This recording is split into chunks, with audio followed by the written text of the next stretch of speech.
בוקר טוב, שמי אפי מתתיהו, והבוקר 30 לאפריל 26 אני עם רב סרן במילואים עמי מורן בביתו שבתל אביב. עמי היה לוחם בסיירת חרוב, ממקף בפלוגת אוגוסט 73 ונלחם בסיני. עמי, ספר את הסיפור שלך ונתחיל ברקע המשפחתי. עמי, בבקשה. טוב, בוקר טוב, שמי, כמו שאמרת, עמי מורן, אז היה עמי צוקרמן. אני בן לשאול ושושנה צוקרמן. הם עלו מרומניה אחרי... מתי נולדת רק? אני קוטע אותך כבר. דצמבר 1953. אני כבר חתיאר, מה שנקרא, בשפתנו. ההורים שלי עלו מרומניה, הכירו בארץ, התחתנו ובנו פה בית. הם שניהם ניצולי שואה. כל אחד באזור אחר, אני קצת ארחיב על זה. זכיתי להכיר את הסבא וסבתא שלי מצד אבי, סבא שלי זאב וסבתא שלי פני. לא זכיתי להכיר את הסבים ואת הסבא והסבתא מצד אמא שלי, וזהו ברקע. אבא שלי הוא מבוקרשט. סיפור מעניין כי ביום שהוא נולד, הוא נולד ב-21 בספטמבר 1916, ביום שהוא נולד אבא שלו נפצע קשה מאוד בקרב עם הטורקים במלחמת העולם הראשונה. אבא שלו אגב נפצע פעמיים והוא זכה לעיטור על אומץ ליבו. יהודי, צבא רומניה, עיטור על אומץ ליבו. אבא שלי נולד באותו יום. סבא שלי זכה לראות את אבי רק שנתיים אחרי שהוא נולד, כי אז לא הגיע כל כך הביתה וגם היה פצוע, שכב הרבה זמן בבית חולים, השתחרר בית חולים, חזר לשדה הקרב, נפצע שוב. בקיצור, הם גרו בבוקרשט, לאבא שלי היו שתי אחיות,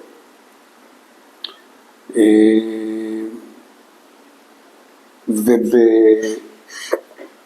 מועד הגיוס שלו, התגייס לחיל התותחנים הרומני. הוא חווה אנטישמיות כבר מהרגע הראשון. אגב, הוא גם חווה אנטישמיות בילדותו, בגלל שהוא היה יהודי ומועד להתקפות של כל מיני ילדים אנטישמיים, נערים אנטישמיים. הוא הלך ולמד אגרוף. הוא סיפר לי שהיו לו גם כמה קטטות רחוב כאלה. הוא חזר הביתה לא פעם וננזף על ידי ההורים שלו על העניין הזה שהוא מגיע הביתה מאובק או מלא בוץ אחרי הקטטות שהיו לו, אבל ככה הוא שמר על עצמו. כאמור הוא התגייס לחיל התותחנים הרומני, חווה אנטישמיות, וכשפרצה המלחמה, בגלל שהוא היה יהודי, הם החליטו לסלק את כל היהודים מהצבא, ושלחו אותו למחנה עבודה. ומי חייל שמשרת בצבא הרומני, לא משנה באיזה אופן, אבל חייל, התואר שלו היה חייל שמשרת בצבא הרומני, אבא שזכה לעיטור גבורה על מה שהוא עשה במלחמת העולם הראשונה, זה לא עזר כלום, שלחו אותו למחנה עבודה, והוא לימים, כשהוא היה מאוד מאוד מאוד מבוגר, הוא ישב וכתב, אנחנו רוצים להקליט אותו, הוא לא הסכים לדבר על זה, הוא כתב את הדברים, הוא ממש, הדבר שהכי היה נורא מבחינתו, מעבר לעינויים הפיזיים, שהם חטפו מכות סתם, משוטים, בין כל מיני סיפורים כאלה, הקטע היה שהוא חווה השפלה גדולה מאוד. זה הקטע שהוא זוכר הכי חזק, הוא זכר הכי חזק מכל האירוע הזה. כאמור אני לא אכנס לכל הפירוט של מה היה ואיך היה ואיך הוא בסופו של דבר נחלץ מכל האירוע הזה, אבל אחרי המלחמה כאמור הוא עלה ארצה והכיר את אמא שלי. אמא שלי נולדה בעיירה קטנה בצפון רומניה, על גבול אוקראינה, לא רחוק מגבול אוקראינה, נקראת מורדוז'ל. חיה שם. במלחמה הם ברחו לאזור, או הוגלו לאזור שנקרא טרנסניסטריה, שם היו הרבה מאוד יהודים שמתו, אמא שלי לא דיברה הרבה, אבל היה תסביך עם אוכל, ואחד הדברים שהיא תמיד סיפרה זה שאתם לא תשאירו אוכל בצלחת, לי לא היה מה לאכול, אני אכלתי קליפות של תפוחי אדמה שמצאתי בפחי זבל. אז כאמור, הם הכירו בארץ, התחתנו ב-1951 או 2, ואני כאמור נולדתי בדצמבר 53. יש לי אח שהוא צעיר ממני ב5 שנים וחצי, רוני, וזהו בעצם. ההורים שלי, שניהם נפטרו כבר, אמא שלי נפטרה ב-1998, אבא שלי נפטר ב-2014, הוא היה כמעט בן 98 כשהוא נפטר, ובסך הכל אני חושב שהם בנו פה בית יפה, זכו לראות נכדים, אבא שלי אפילו זכה לראות 2 נינים. מה ההורים עשו פה בארץ? אמא שלי הייתה הרבה שנים אחות, היו לה מחלות שהיו תוצאה של התקופה שהיא הסתובבה כפליטה בטרנסניסטריה שם, ובעיקר היו לה מחלות ריאות, ובעצם היא מתה לאט לאט מהסיפור הזה. היא עזבה את העבודה בבית החולים והייתה עקרת בית. אבא שלי עלה לארץ, עבד בבניין, והיו לו הרבה מאוד כאבי גב באיזשהו שלב, אז בהצלתה של אמא שלי הוא למד הנהלת חשבונות, והוא עבד כמנהל חשבונות במושב נווה ירק, אחר כך היה מזכיר המושב, ובסוף הוא הפך להיות יועץ מס. זה מה שהוא עשה. אנשים צנועים, אנשים בלי הרבה רעש וצלצולים. איפה גדלת? גדלתי בנווה נאמן. נווה נאמן היום היא חלק מאוד השרון, אז הייתה סתם שכונה. אפילו לא היה לנו אספלט בדרך הבית הזה, היה בוץ כזה בחורף, אבק בקיץ, דרך עפר. היום נווה נאמן זה פנינה, נדל"ן יקר, אז לא היה ככה. ההורים שלי שדרגו, הם עשו טעות בדיעבד, אבל הם שדרגו, חשבו שהם משדרגים את החיים בזה שהם עברו לדירה של 3 חדרים בפתח תקווה. שזה היה מצחיק, מה שהבית הזה בנווה נאמן שווה היום, לעומת הדירה בפתח תקווה. אז זה הסיפור. גדלנו כאמור נווה נאמן, כש-64 עברנו לפתח תקווה, הייתי אז בן 9, והמשכנו לגור פתח תקווה. אני בעצם גרתי פתח תקווה עד שהתגייסתי לצה"ל, לא חזרתי לשם יותר. ספר לי קצת על הילדות בנווה נאמן, מה אתה זוכר משם?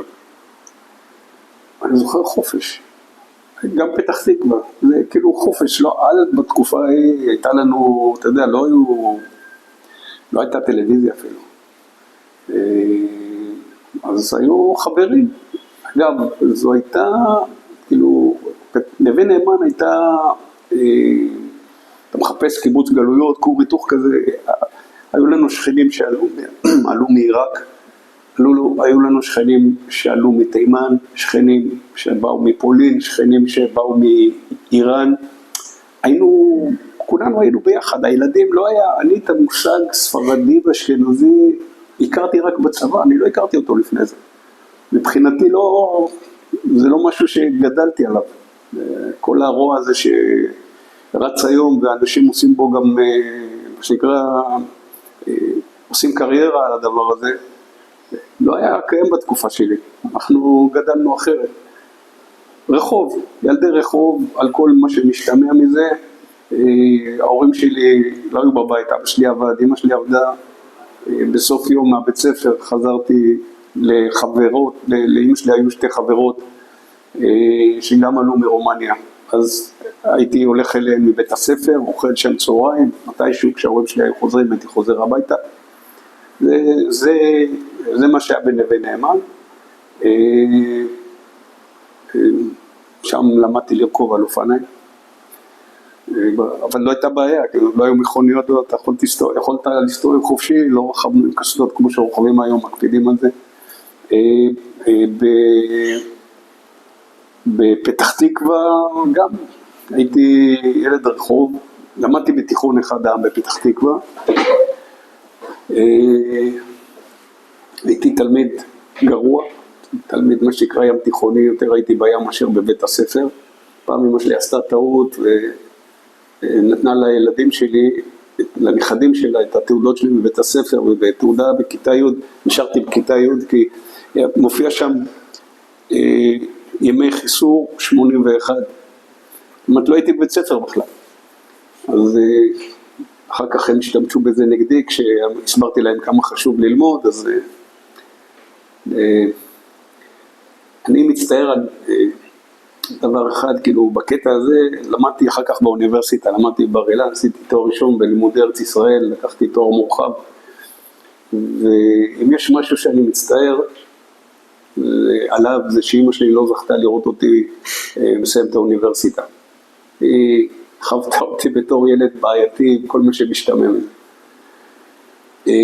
אני חושב שהילדות הזאת הקנתה לי כישורים, אתה יודע, זה רק בדיעבד, כל הדברים האלה, אבל הקנתה לי כישורים שאחר כך שימשו אותי בחיים, כולל בעבודות שעשיתי. כישורים של יצירת קשרים אחרים, יכולת לעבוד בצוות, יכולת לעבוד מול אי ודאויות, כל מיני דברים כאלה. אלה דברים שרכשתי אז בילדות הזאת, באופן שחיינו. הייתה תנועת נוער אני הלכתי קצת, היו כמה תנועות באזור אצלנו, בעיקר הנוער העובד. אני הלכתי דווקא לתנועה שנקראת, לא מכבי. מכבי צעיר אולי? איך? מכבי צעיר? לא מכבי, זה תנועת נוער, תכף אני זכר, היא מאוד לא ידועה. והייתי שם איזה, מה שנקרא, פעולה אחת או שתיים, לא יותר מזה. זה לא היה בשבילי, זה יותר מדי מסודר ויותר מדי מאורגן.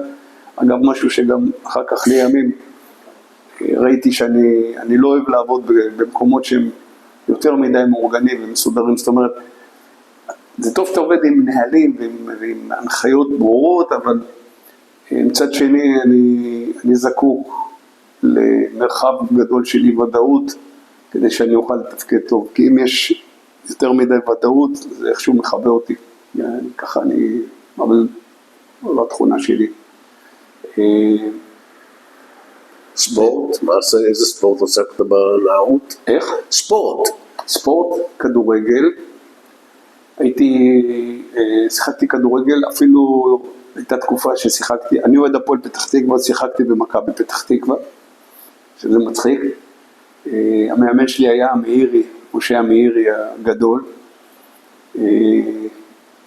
למדתי אצלו כמה עקרונות, אבל הייתי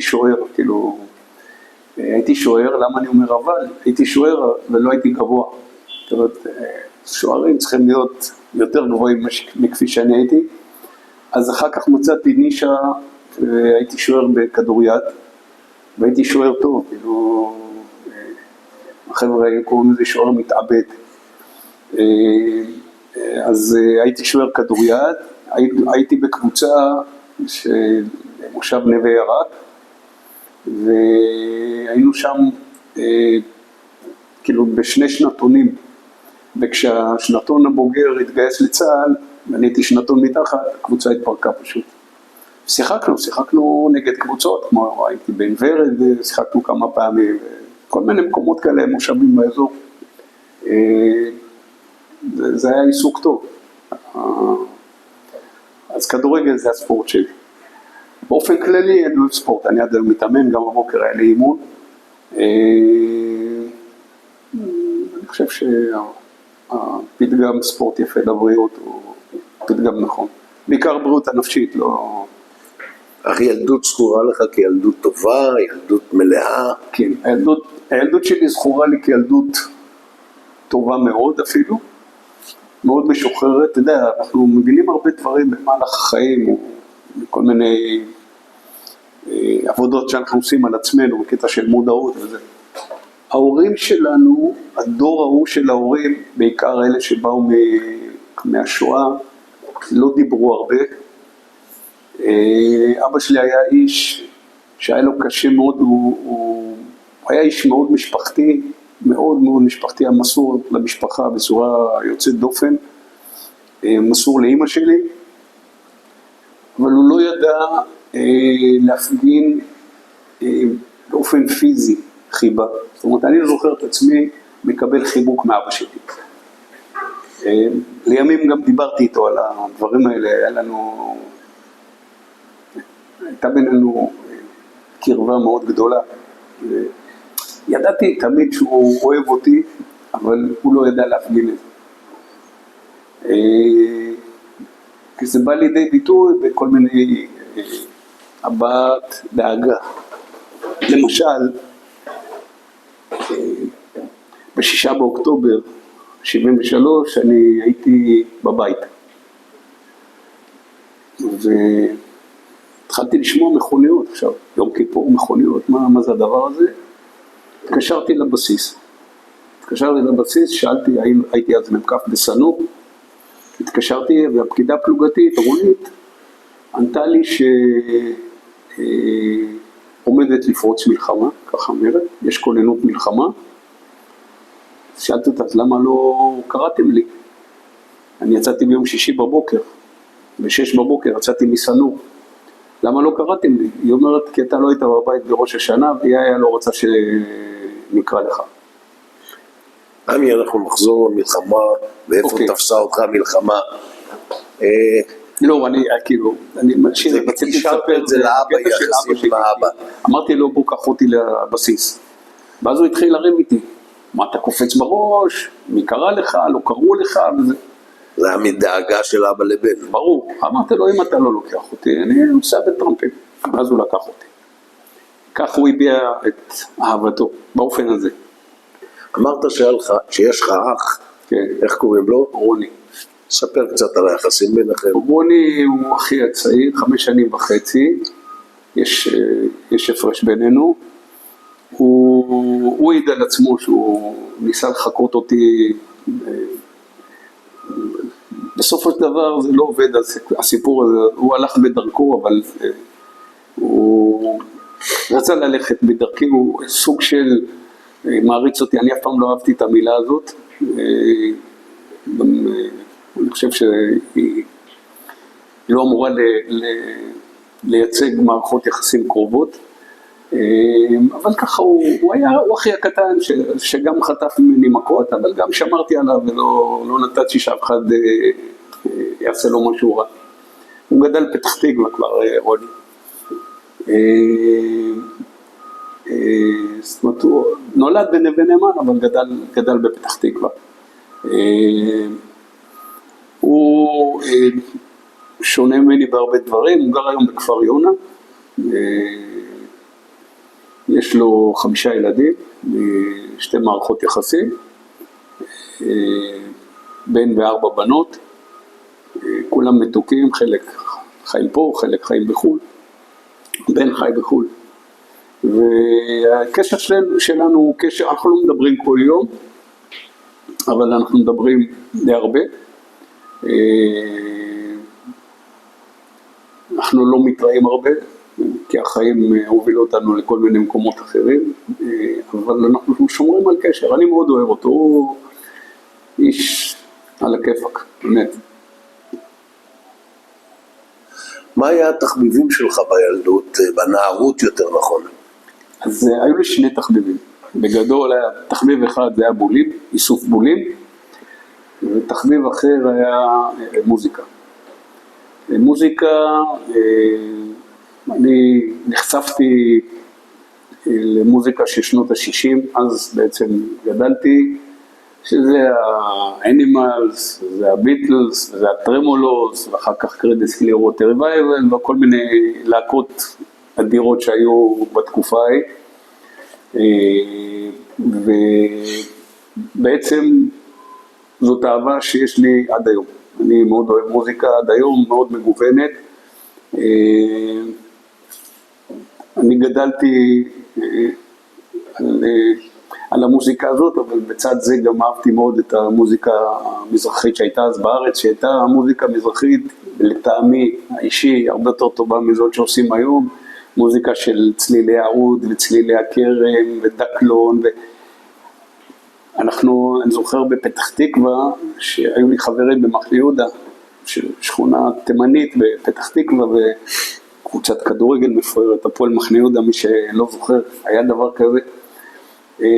ואני זוכר שאנחנו, היו מקלטים כאלה, והיינו הולכים למסיבות, היו מופיעים, צלילי העוד היו מופיעים שם, צלילי הכר, כאילו באו להקות והופיעו במקלטים האלה, זה משהו שאני זוכר מהנערות, אז אני מאוד אוהב את המוזיקה הזאת גם. ובולים, אוסף בולים, כשאוסף בולים זה גם סקרנות גדולה וגם הכרתי ככה את העולם, הכרתי גיאוגרפיה, הכרתי טבע, הכרתי כל מיני אירועים היסטוריים, הכל דרך הבולים.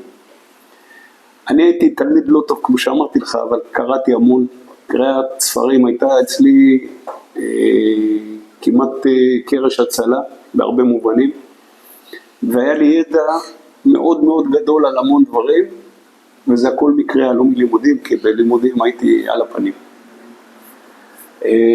זהו בעצם.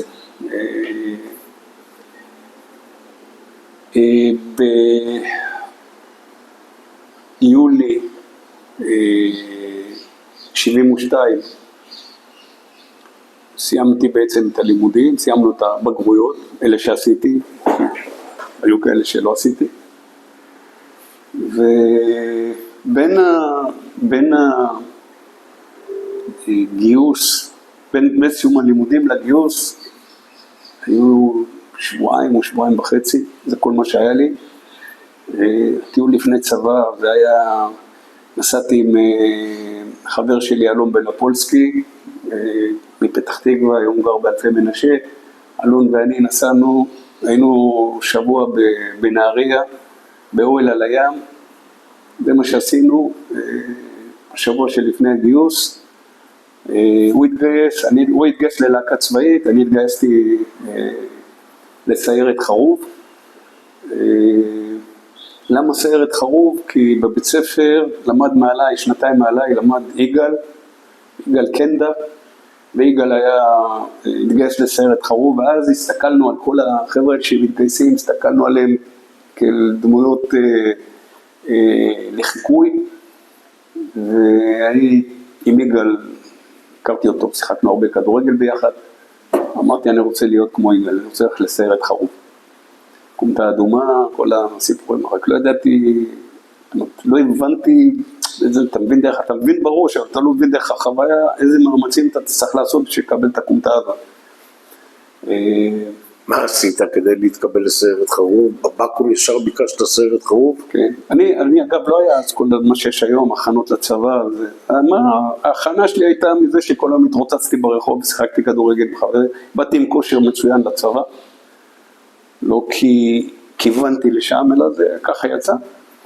באתי לבקו"ם, אמרתי אני מבקש לסיירת חרוב, ראיינו אותי,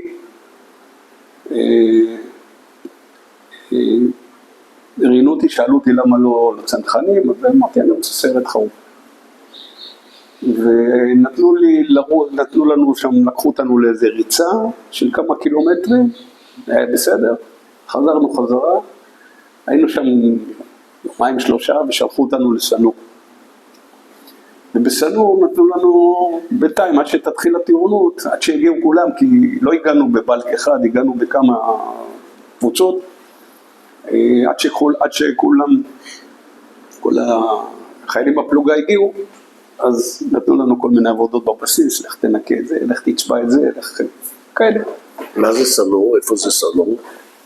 סנור נמצאת לא רחוק מעמק דותן, לא רחוק ממשטרת צנור, הבסיס נמצא משהו כמו 4 קילומטר ממשטרת צנור. משטרת צנור יש את הכפר הפלסטיני ג'בע, ואז אתה ממשיך, מגיע לבסיס צנור,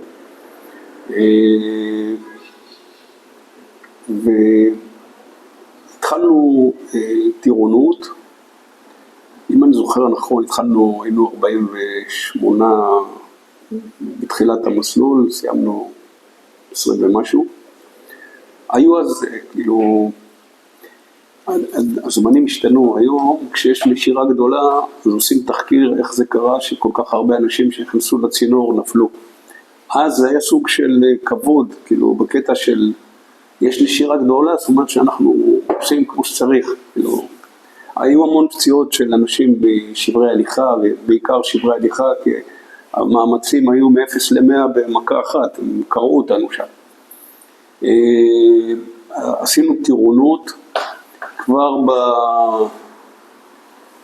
אז במסגרת הטירונות לקחו אותנו לאימון במשטרת צנור, אימון לשב, וכבר באימון הזה, אני חושב שהיינו חודש בטירונות, היה תרגיל באש חיה, ואחד המקים שלנו חטף 4 כדורים מתחת לברך, ונקטע לו הרגל. עכשיו זה מראה, אתה חודש לפני זה עוד שוכב על חוף הים בנהריה, או חודשיים אחורה, ופתאום אתה רואה את הדבר הזה, זה מראה שהוא נחרט, הוא לא זה, כאילו, זהו, זה נשאר איתך, המראה הזה. אז שם אתה מבין שאתה מתעסק באש, אתה צריך גם להיזהר. זה אירוע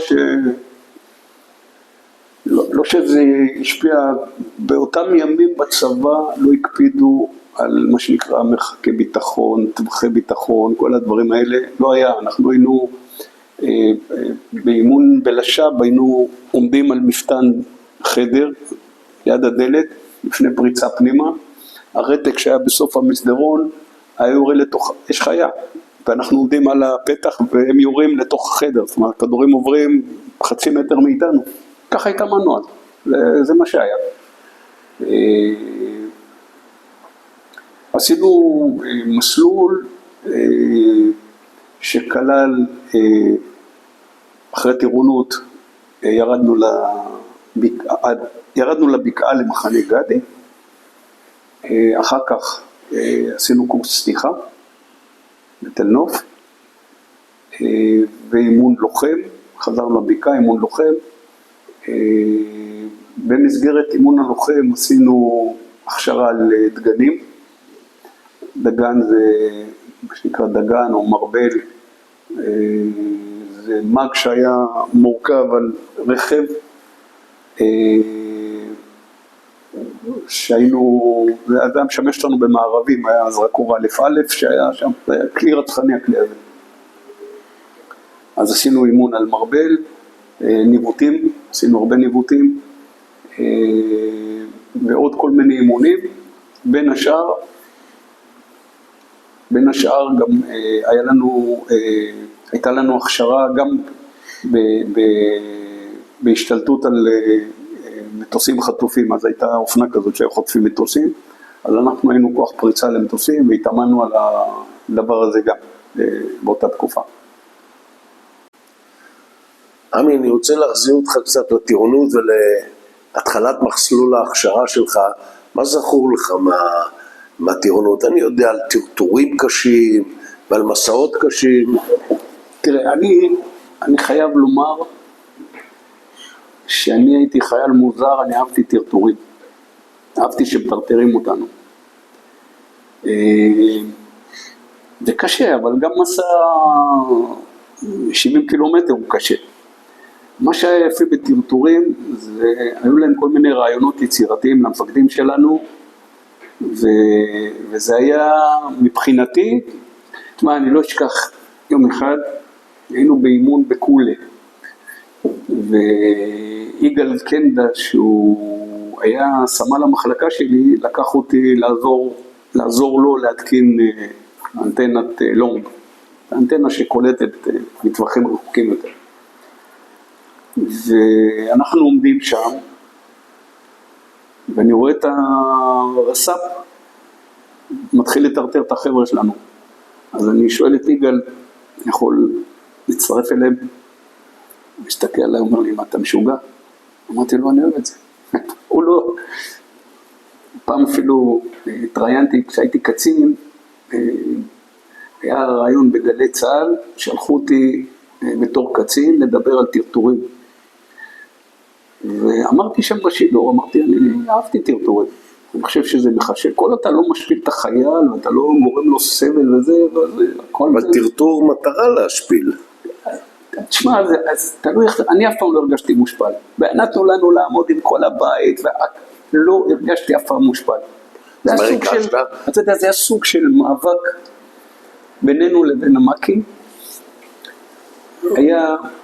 היה איתנו מאיר שרבי משתעול, היה חזק, ג'בר כזה, הוא היה מגיסט. ביום אחד העמידו את מאיר עם כל הנשקים המחלקתיים בין הביטנים שלנו בבקעה, במחנה גדי. עונש, טרטור, אתה רוצה לקרוא לזה טרטור.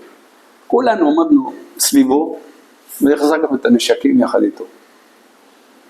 לא נתנו שהוא יהיה לבד בסיפור הזה. זה גיבוש בלתי רגיל. אני עצמי, אני הייתי חייל מטורטר לאללה. היה יום אחד איזה אירוע שבאימון יעד מבוצר, הממקף שלי, זה עכשיו תרגיל רטוב, הממקף שלי רץ מעליי בתעלה ובעט לי בראש כדי שאני אוריד את הראש. אני, מה שנקרא חם מזג, בשנייה אחת הסתובבתי אליו עם העוזי, אמרתי לה, פעם אחת תבועט לי בראש, אני יורה בך. עכשיו, ביחידה נורמלית, היו לוקחים אותי, זורקים אותי מהפלוגה, שולחים אותי למשפט, שולחים אותי לכלא, ונגמר הסיפור. לא היה ככה בחרוב, זו יחידה הייתה לו רוח אחרת. נתנו לי עונש, שכלל, כל פעם שאני יוצא מתחת לגג, אני יוצא מתחת לשמיים, כאילו, אני חייב להיות עם כל הבית עליי. הייתי אז רגם, אז כל הבית זה גם עם מרגמה, עם הכל. כסדה על הראש, חגור מלא, הכל. אני תורנות מטווח על כל הארוחות, מתאמן רגיל עם כולם, ובלילה, במשמרת שבין 2 ל-6 בבוקר, אני ש"ג בגדי. עכשיו ש"ג אז בגדי לא היה לחיצת כפתור, זה היה מין חבל כזה שהיינו צריכים ללכת, להרים, והיה נכנס עכשיו בין 2 ל-6, אלה השעות שהמערבים ששכבו בלילה לאורך הבקעה חוזרים, והסיורי בוקר שעושים סיורי ציר יוצאים. זאת אומרת, אתה לא יכול לישון, אין אפילו לחטוף תנומה בש"ג, אין חיה כזו, מה גם שזה לא היה כזה בטוח, אתה יודע, היו פיגועים אז. ואני הייתי מבסוט. לימים שאלתי את המ"פ שלי, הייתה יראת כבוד, אנחנו המפקד, כולם היו מפקד, היה אורי רייניץ, המנוח, מכפר קיש.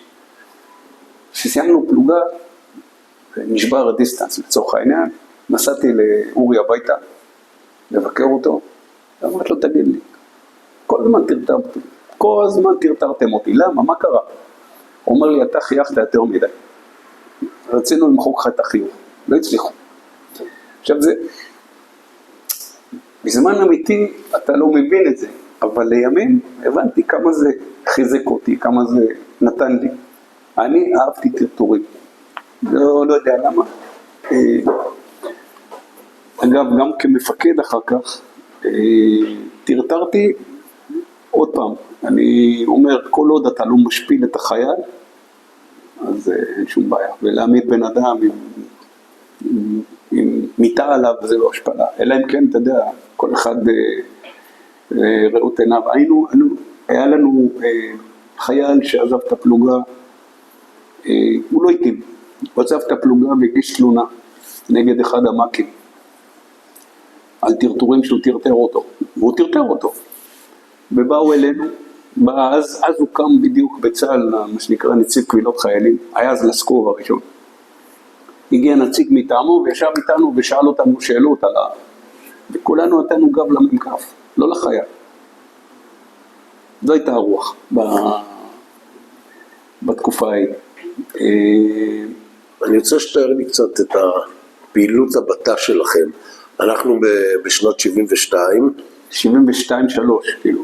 אנחנו ב-73 יותר, כי 72 זה היה טירונות, קורס צניחה, אימון לוחם כזה, והתחלנו בט"ש. הבט"ש כלל גם, הוא כלל מערבי דגן בעיקר, היו גם מערבי בטן שיצאנו בלי דגנים, אבל בעיקר מערבי דגן שהיינו יוצאים, וסיורי בוקר. היינו יוצאים למערבים, היינו יוצאים לקראת חשיכה, נוסעים עם הדגנים, זה קומנדקר שעליו מורכב זרקור א' א', במקביל אליו יש מג, לא זוכר נכון, זה היה מג חשמלי כזה, ההדק היה מלמעלה, היינו לוחצים, והיינו במערב כזה 4 או 5 חיילים, שכל פעם אחד תורן יושב למעלה על האלף א' ומסתכל, היינו נכנסים למחפורות כאלה, נשארים בתוך המחפורת, כי המחפורת מאפשרת גם לרכב להיות מוסתר מצד אחד, והכיסא עם המג, עם האלף א' היה מעל פני השטח, אז ראינו את השטח טוב. היינו נכנסים למחפורת, נשארים שם עד לפנות בוקר היינו חוזרים חזרה. לנו לא היו אירועים, היו בסרט חרוב לפני זה הרבה מקרים של מערבים שמחבלים הגיעו אליהם התקלויות, בוא נאמר שמערב טוב הוא לא צריך להתקל, מגיעים המחבלים לטווח קרוב, המאג הזה עושה שמות, קצב אש מטורף. זה לא רק מג, זה עוד כלים, כי כששוכבים במערב, אז יש 2 מצד אחד, 2 מצד שני, ואחד למעלה. זה עיניים של המערב. ככה זה מסודר, כן. אז מהבחינה הזאת יש 5 קנים שיורים, ואחד שהוא מייצר אש מטורפת. זה המערבים, היינו חוזרים כאמור לפנות בוקר מהמערב, סיורי בוקר היינו יוצאים לפני עלות השחר, שנקרא סוף לילה כזה, אשמורת שלישית, יוצאים ועושים סיור, כל הבקעה הייתה מחולקת קראו לזה ח' 5, ח' 6, כאלה, ועשינו שם סיורים לאורך הקו, בין המוצבים. הייתה לנו עוד אירוע, סיור כזה, אני כסגור את זה, סיור כזה הרכב שנוסע, בלילה לפני סגירת, לפני שמרבים יורדים, עושים סגירת ציר וטשטוש. עוברים עם גדר טלטלית כזאת, מחליקים את השביל, ואם עבר מישהו בלילה או איזה בעל חיים, אתה רואה את העקבות. עשינו זה תמיד עם גששים, הלכו תמיד לוחם וגשש לפני הרכב, לוחם ונהג נמצאים על הרכב, הרכב כאמור חמוש, היה מג על הרכב, ואנחנו עושים את הסיור הזה. היה עוד דבר שעשינו, היינו ממלכדים מוצבים, זאת אומרת,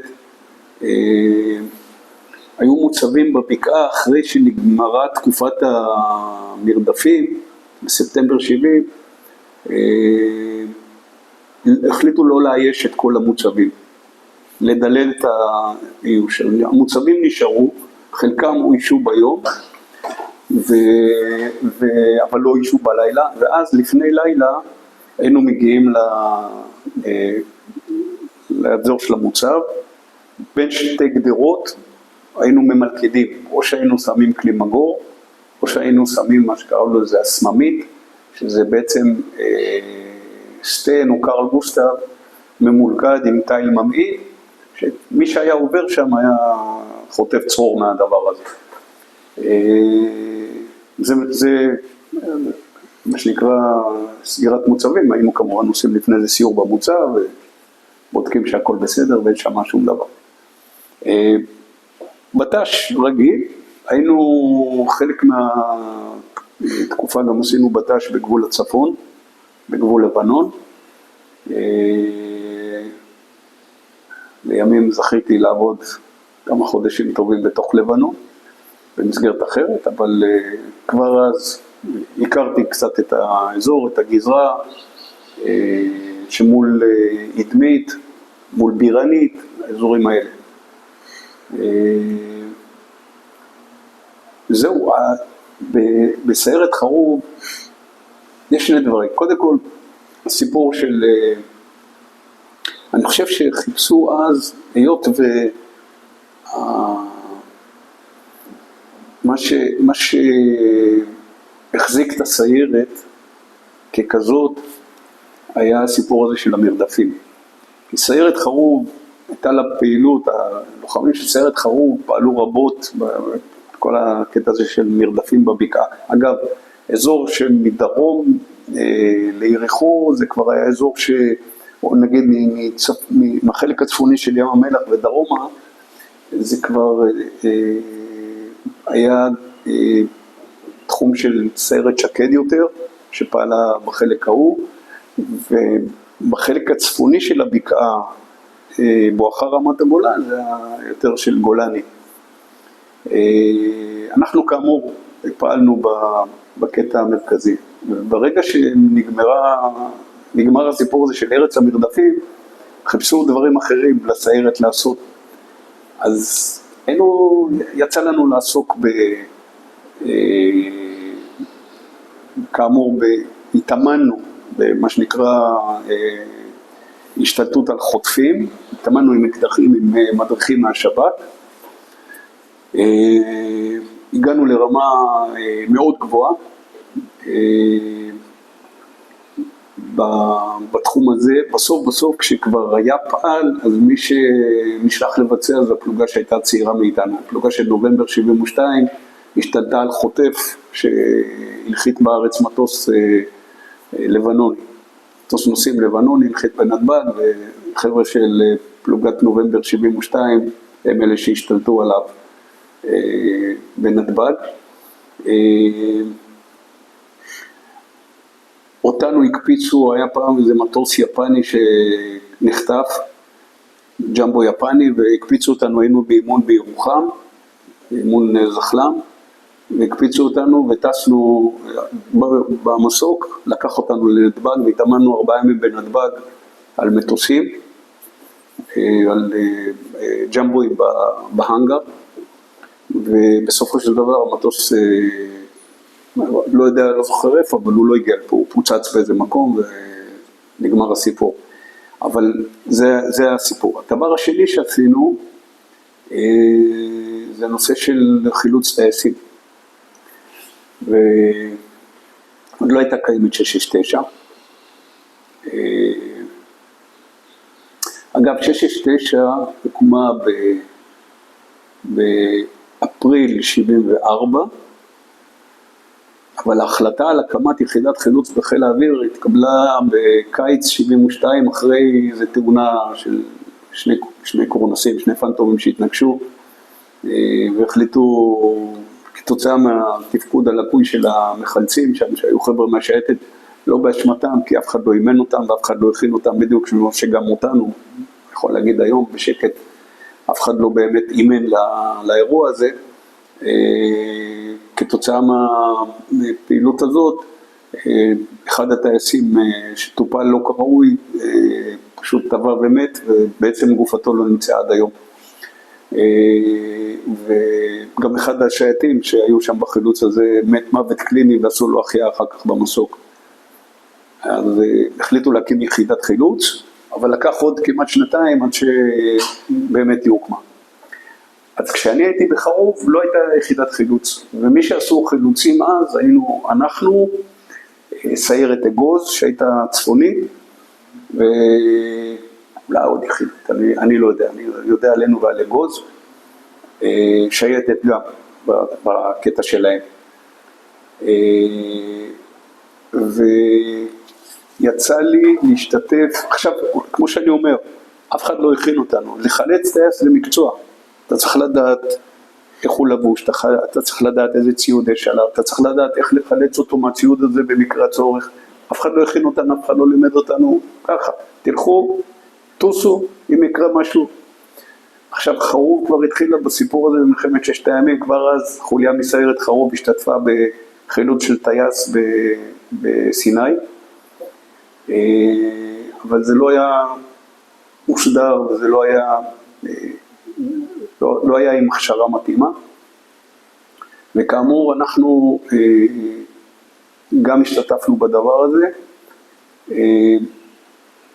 החבר'ה שלנו מהפלוגה, אבנר תלמון שהיה איתי גם בחילוץ אחר, אבנר תלמון היה בסיפור של המטוס הלובי שהופל בסיני,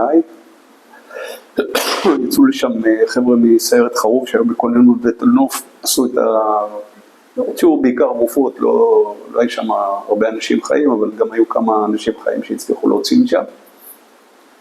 וב-13 בספטמבר 73 אני הייתי בתל נוף, היינו בטייסת 124, אבל באותו יום שלחו אותנו לטייסת אחרת, 124 הייתה טייסת של בלים, בין 205 אז, שלחו אותנו לטייסת 118 של יסעורים, וצירפו אותנו למסוק של יהלום שהיה קברניט, וטסנו עם יהלום לצפון, היינו באזור רק נהריה פטרול כזה, ואז שמענו בקשר, היו מוזניות, שמענו בקשר על קרבות אוויר שמתנהלים, זה היה יום קרב יזום שלנו, קרבות אוויר שמתנהלים מול הסורים, ואז הודיעו שהופל מטוס ישראלי מול טרטוס, בצפון סוריה. התחלנו לטוס לאורך הים, צפונה, הגענו איפשהו בדרך בין צידון לביירות, כשהמסוק הוחזר חזרה, הורידו אותנו מהמסוק, העלו במקומנו שייטים, בצדק אגב, כי הנטישה הייתה במים, ושייטים חילצו את הטייס הישראלי, שנטש, ועוד טייס סורי שנטש לידו. סך הכל ביום ההוא, אם אני זוכר נכון, הופלו 12 מטוסים סורים ומטוס ישראלי אחד, ואנחנו קיבלנו את הסורי וטסנו איתו לשדה דוב, למסיבת עיתונאים שעשו לו שם. זה היה אירוע שהיה לפני 3 שבועות, לפני מלחמת יום הכיפורים, שעוד לא ידענו שהיא תקרה, אבל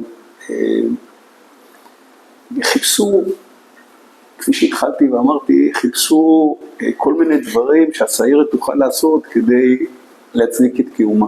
אני אגיד את זה בצורה הכי בוטה שיש, ועד היום יש בינינו, בין החבר'ה שלנו כאלה שחושבים שהסיירת התייתרה ברגע שנגמר הסיפור של המרדפים. אני אגב לא חושב ככה, אבל אתה יודע, כל אחד זכותו לחשוב איך שהוא רוצה, ובסך הכל, אם תסתכל אחורה, אני חושב שהייתה לנו פעילות נחמדה מאוד, אני לא סיפרתי על הכל, כי יש עוד הרבה דברים שעשינו, אבל בסופו של דבר היינו באמת פעילים כל הזמן, וגם בט"ש הוא פעילות, יש כאלה שאומרים בט"ש זה משעמם, אני לא השתעממתי מהדברים האלה, זהו.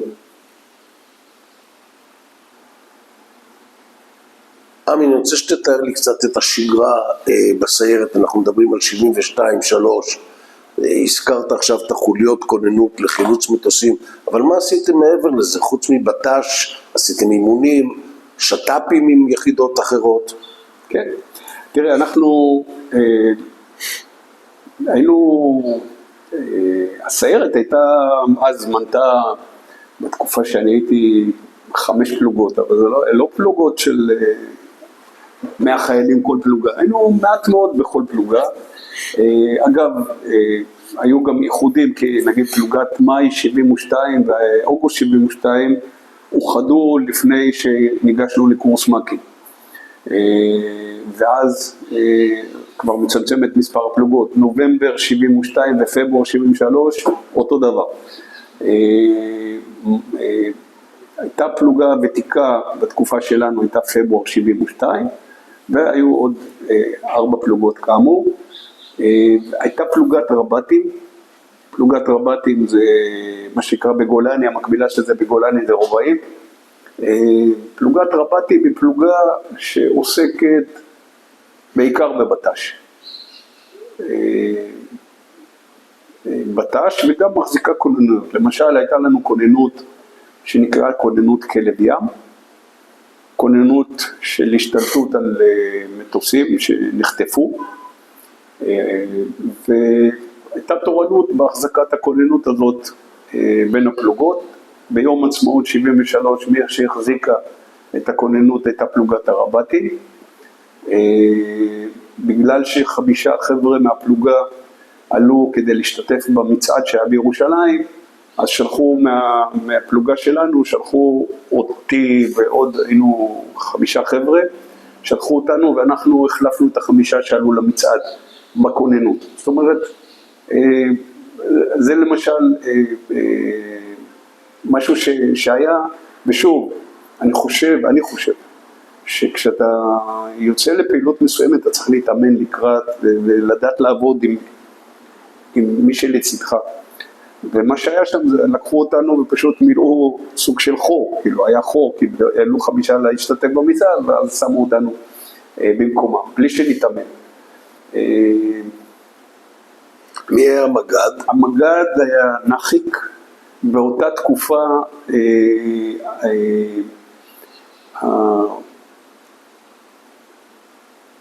המגד, אני זוכר, זה היה נחי שכבר הגיע איוון, או לא, סליחה, לא היה איוון, היה פסח, היה אחד פסח מבית אלפא אם אני זוכר נכון, הוא היה תקופה קצרה, ואיוון חיים אורן המנוח בא והחליף אותו. סמגד היה דובדבני, ומי שהחליף אותו, דובדבני, היה יאיר קליין. יאיר קליין, האחד והיחיד. ויאיר גדל, הוא היה מדריך צניחה, אם אני זוכר נכון, אחר כך הוא היה בסיירת חרוב, הוא היה מ"פ. מסוג האגדות שמדברים עליהם, מספרים עליהם סיפורים. היום לדעתי כולנו, מיאיר קליין ודרומה, כולנו היינו יושבים בכלא על כל מיני דברים שעשינו אז בתקופה ההיא, היו באמת חיילים ברמת מופרעות גבוהה. אני מוכן לספר, אלא כן זה אני רוצה שתספר קצת. זה יהיה לא חינוכי לדור הצעיר. אנחנו עברנו 50 ומשהו שנה מאז, אבל כמה מילים על קראת לזה מופרעות ואני רוצה לקרוא לזה קצת. כן, אז למה אני קורא לזה מופרעות? כי זו באמת הייתה מופרעות. היינו נגיד, מישהו מתעכב קצת יותר בשירותים, קצת יותר זמן בשירותים, אתה זוכר, בזמנו הדלתות של שירותים בצבא, היו רווח של איזה 30 סנטימטר או 20 סנטימטר מהרצפה, והיו בור צליפה, זה לא היה כמו היום מסלות, אז אם מישהו היה מתעכב קצת יותר מדי זמן, ובחוץ עומדים אנשים שכבר מתים להיכנס שירותים, זורקים חזיז פנימה והוא מתפוצץ בתוך השירותים. אתה רואה מישהו אף עם הנכנסיים מופשלים החוצה. וככה נהגו להעיר אותנו בסדרות בשדה. זורקים לנו חזיזים לתוך האוהל ואנחנו מתעוררים מזה. היה לנו דבר מופרע היום כשאני חושב על זה.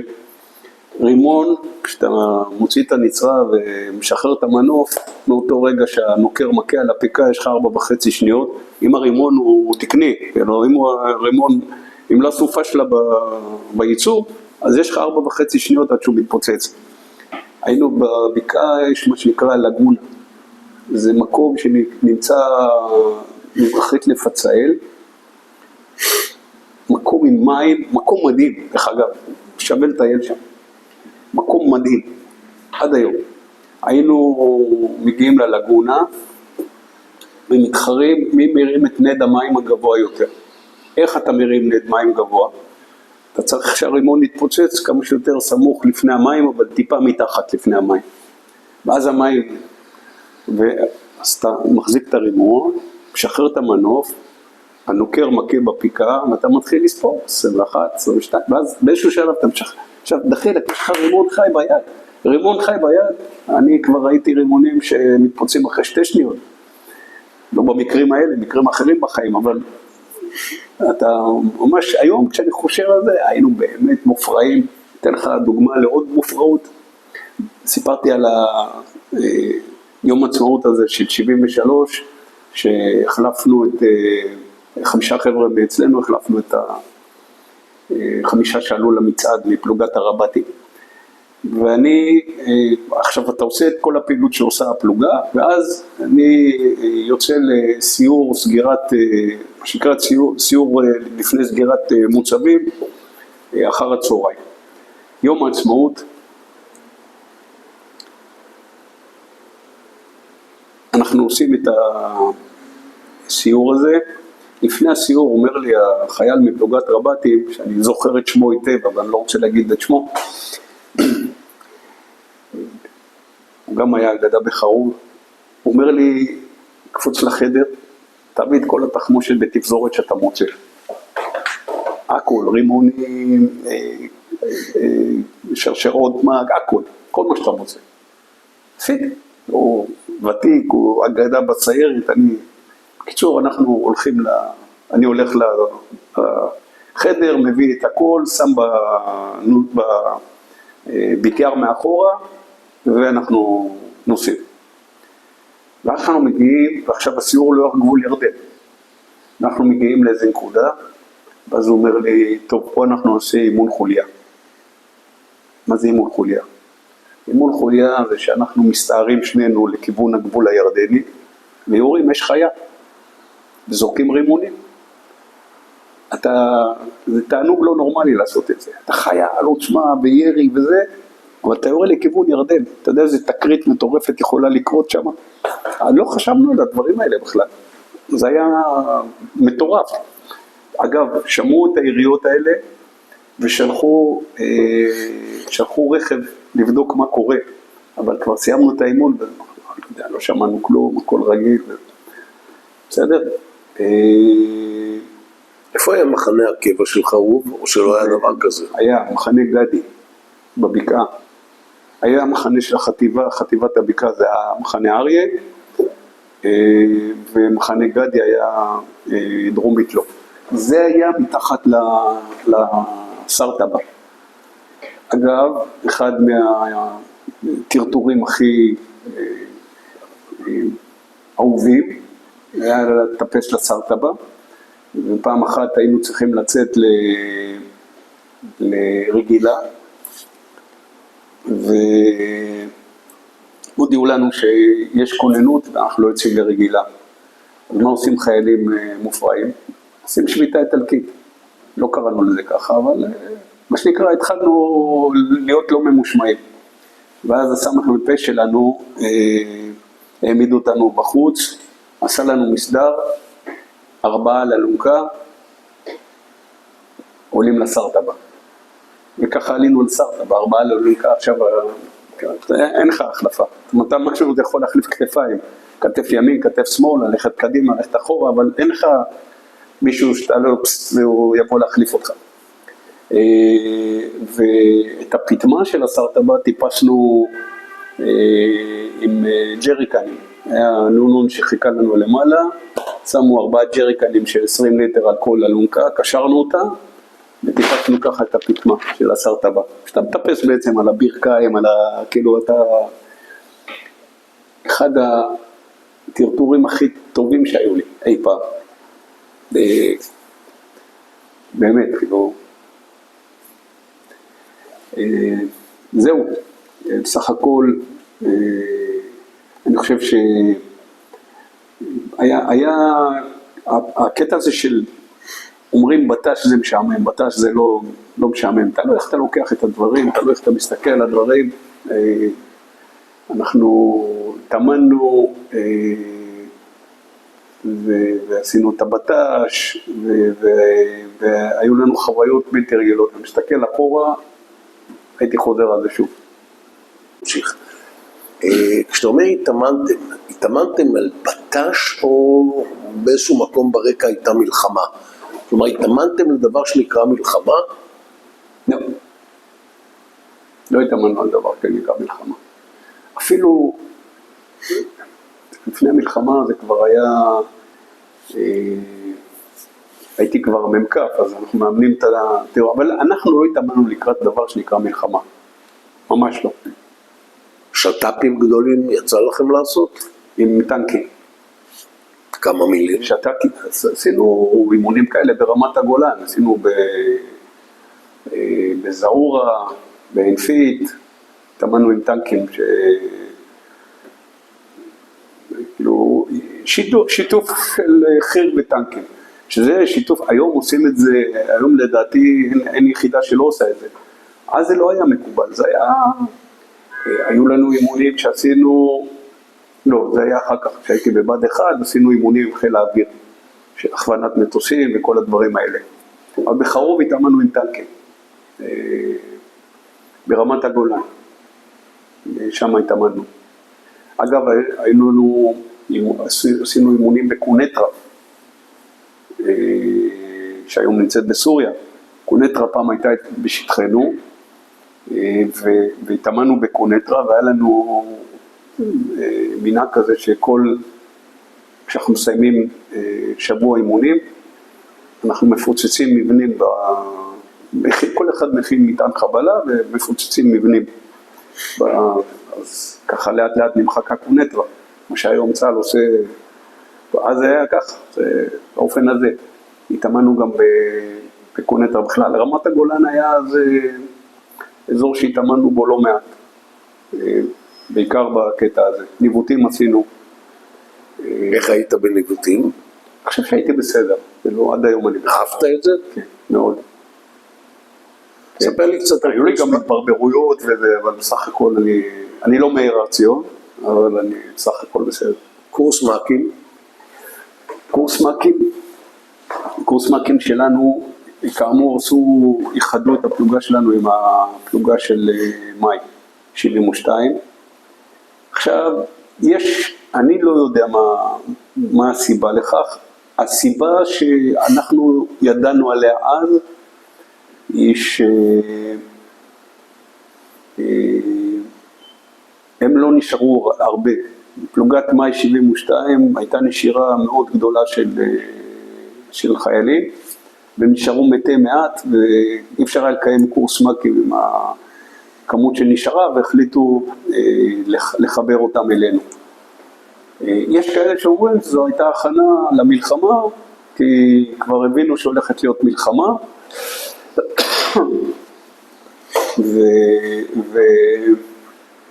והחליטו להכשיר גם אותנו כבר יחד איתם, כי למעשה המסלול שלנו קוצר מ-14 ל-11 חודש, כי הלכנו לקורס מ"כים מוקדם מדי, או מוקדם לפי התכנון. אני לא יודע אם זה נכון, וגם זה לא הגיוני, מכיוון שאם כבר ידעו שהולכת להיות מלחמה, איך זה בדיוק הפתיע אותנו ב6 באוקטובר.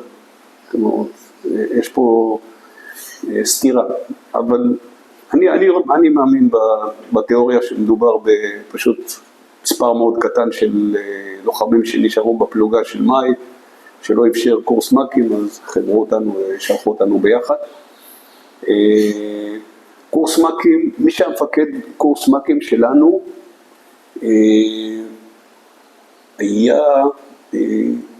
הוא נפטר לפני כמה שנים, היה קצין מ-202, המפקד 202, הוא השתתף גם אני זוכר נכון בחטיפת הרדאר, אני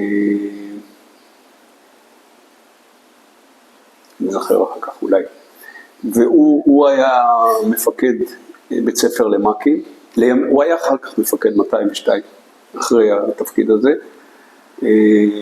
איש מרשים ביותר. קורס מ"כים מבחינתי הייתה חוויה נהדרת, איפה עשיתם את הקורס? במחנה יוסף. קורס מ"כים היה במחנה יוסף ליד שכם.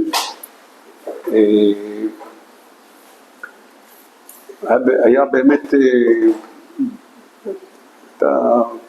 זה היה קורס שגם, שנקרא, למדנו קצת על פיקוד, התנסינו קצת בפיקוד.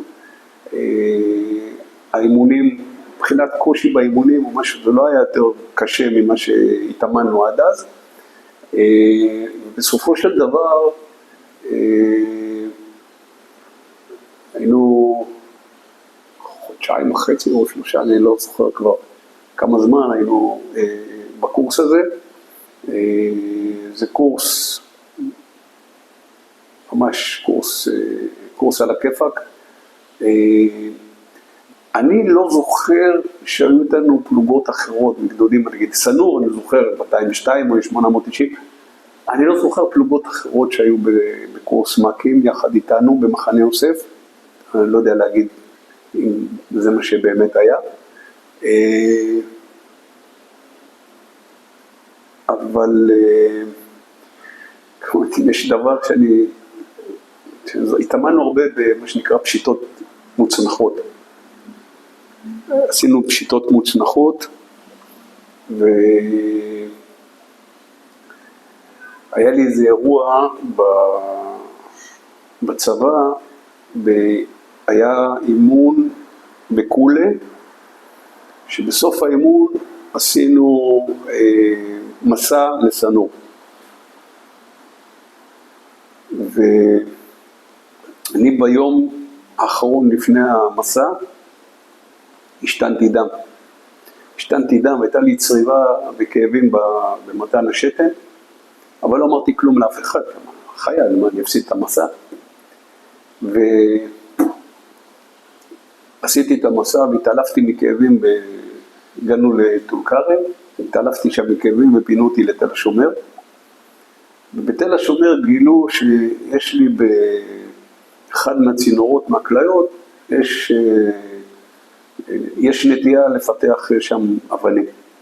ומה שהיה הדם הזה, זה פשוט פליטה של אבנים שהיו מספיק קטנות כדי להיפלט, אבל גם פצעו לי את דרכי השתן. ועשו לי בדיקות ואמרו לי, זה יקרה לך שוב בעוד חצי שנה, 7 חודשים. היינו באימון בשעלבים, בקורס מ"כים, חצי שנה, 7 חודשים אחרי זה. אימון בשעלבים, ובסוף האימון היינו צריכים לעשות פשיטה מוצנחת. לעשות פשיטה מוצנחת, לצנוח בפלמחים, ללכת לפשוט על איזה מבנה שנמצא ליד עיינות, ליד הבית ספר החקלאי שם, ונסיגה. ולא רציתי להפסיד את זה. אז עשיתי את לא אמרתי כלום, גם השתנתי דם, אותן תופעות שהיו לי אז, לא נבהלתי כי זכרתי את מה שאמרו לי, אבל, אתה יודע, בסוף חייל רוצה חופש, ואז עשיתי את הפשיטה, השתתפתי בפשיטה המוצנחת, וכשחזרנו למחנה יוסף, הלכתי למ"מ שלי, ההוא שבאתי אז בראש, ואמרתי לו, דני, המפקד, דני, ימים קראתי לו דני, אבל המפקד ככה וככה היה, והשתנתי דם, ואומר לי, צוקרמן, לא קרה לך כלום, השתתפת בפשיטה, אתה לא הולך לשום בדיקה רפואית, כי אמרו לי אז לבוא לביקורת. ואני ברוב חוכמולוגיותי, הלכתי לשר פ"פ שלי. ואמרתי לו אותו דבר, רק לא אמרתי לו שהמ"מ כבר סירב לבקשתי. הוא אישר לי, ואז המ"מ שמע שהוא אישר לי, אמר לו מה. הענישו אותי, עוד פעם, לא משפטים איזה, שבוע ריתוק. למה שבוע ריתוק? כי מה שקרה, וזה לא ידעתי כשביקשתי ופניתי, היינו אמורים לצאת לסדרת חינוך בפתח תקווה, והסדרה בוטלה. ובמקום סדרה, לא היה שום דבר מתוכנן, אז הוציאו את כולם לחופש, לרגילה. אז כולם יצאו לרגילה, ואני נשארתי לשמור על הקידבקים במחנה יוסף. זה היה גם כן שיעור שקיבלתי בקורס מ"כים. מתי אתה מסיים את קורס מ"כים? קורס מ"כים אני מסיים קצת לפני ראש השנה של 73. זאת אומרת, מכל האנשים שסיימו, שלחו חלק להדריך בסנור, אני לא הייתי אחד מהם, ואחרים בפלוגת רבטים. אני נשלחתי להיות בפלוגת רבטים, וראש השנה נשארתי עם הפלוגה, היינו בבקעה, עשינו פעילות בט"ש,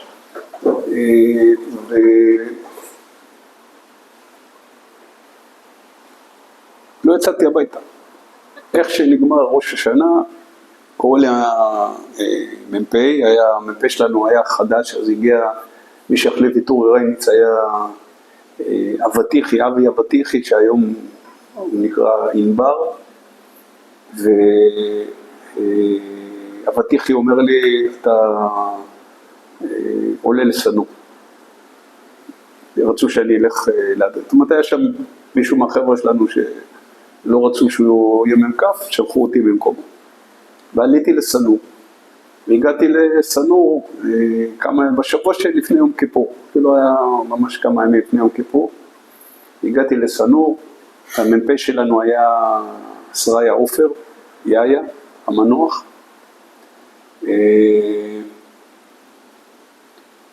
היינו פלוגה משותפת לשקד, חרוב, אני זוכר גם אגוז, אבל אני לא בטוח בזה, אבל היינו פלוגת סיירות, שקד בטוח, אגוז אני כמעט בטוח, ואנחנו, והמ"פ היה כאמור יאיה הקטן, כי היה יורם יאיר, יאיה הגדול, הוא היה יאיה הקטן. וכמו שאמרתי לך, אני עשיתי מסדר, מה שסיכמתי, שבגלל שלא הייתי בראש השנה בבית, אז אני אצא לפני כולם. אז כל הלילה שלפני 5 באוקטובר, בלילה בין 4 ו5 באוקטובר, עבדתי עם החיילים על מסדר המפקד, היה מסדר המפקד בבוקר, וב6 בבוקר, עוד לפני המסדר, סוכם שאני יוצא הביתה, ויצאתי ב6 מסנור, והגעתי הביתה. והתברר לי, בדיעבד התברר לי שב7 סגרו את הבסיס, זאת אומרת, אם הייתי מחכה עוד שעה, לא הייתי יכול לצאת. סגרו את הבסיס כי הייתה כוננות למלחמה. וזהו, חזרתי כאמור, ב6 באוקטובר חזרתי בצהריים לסנור, אבא שלי החזיר אותי. אחד הדברים הראשונים, או הדבר הראשון שהיה, פלמח אומר לי בוא לקנות סיגריות. אני לא ישנתי, הוא ישן, ונסעתי איתו לכפר הסמוך, לא לג'אבה, היה כפר מהצד השני שלנו, דרום לנו, לא זוכר את שמו,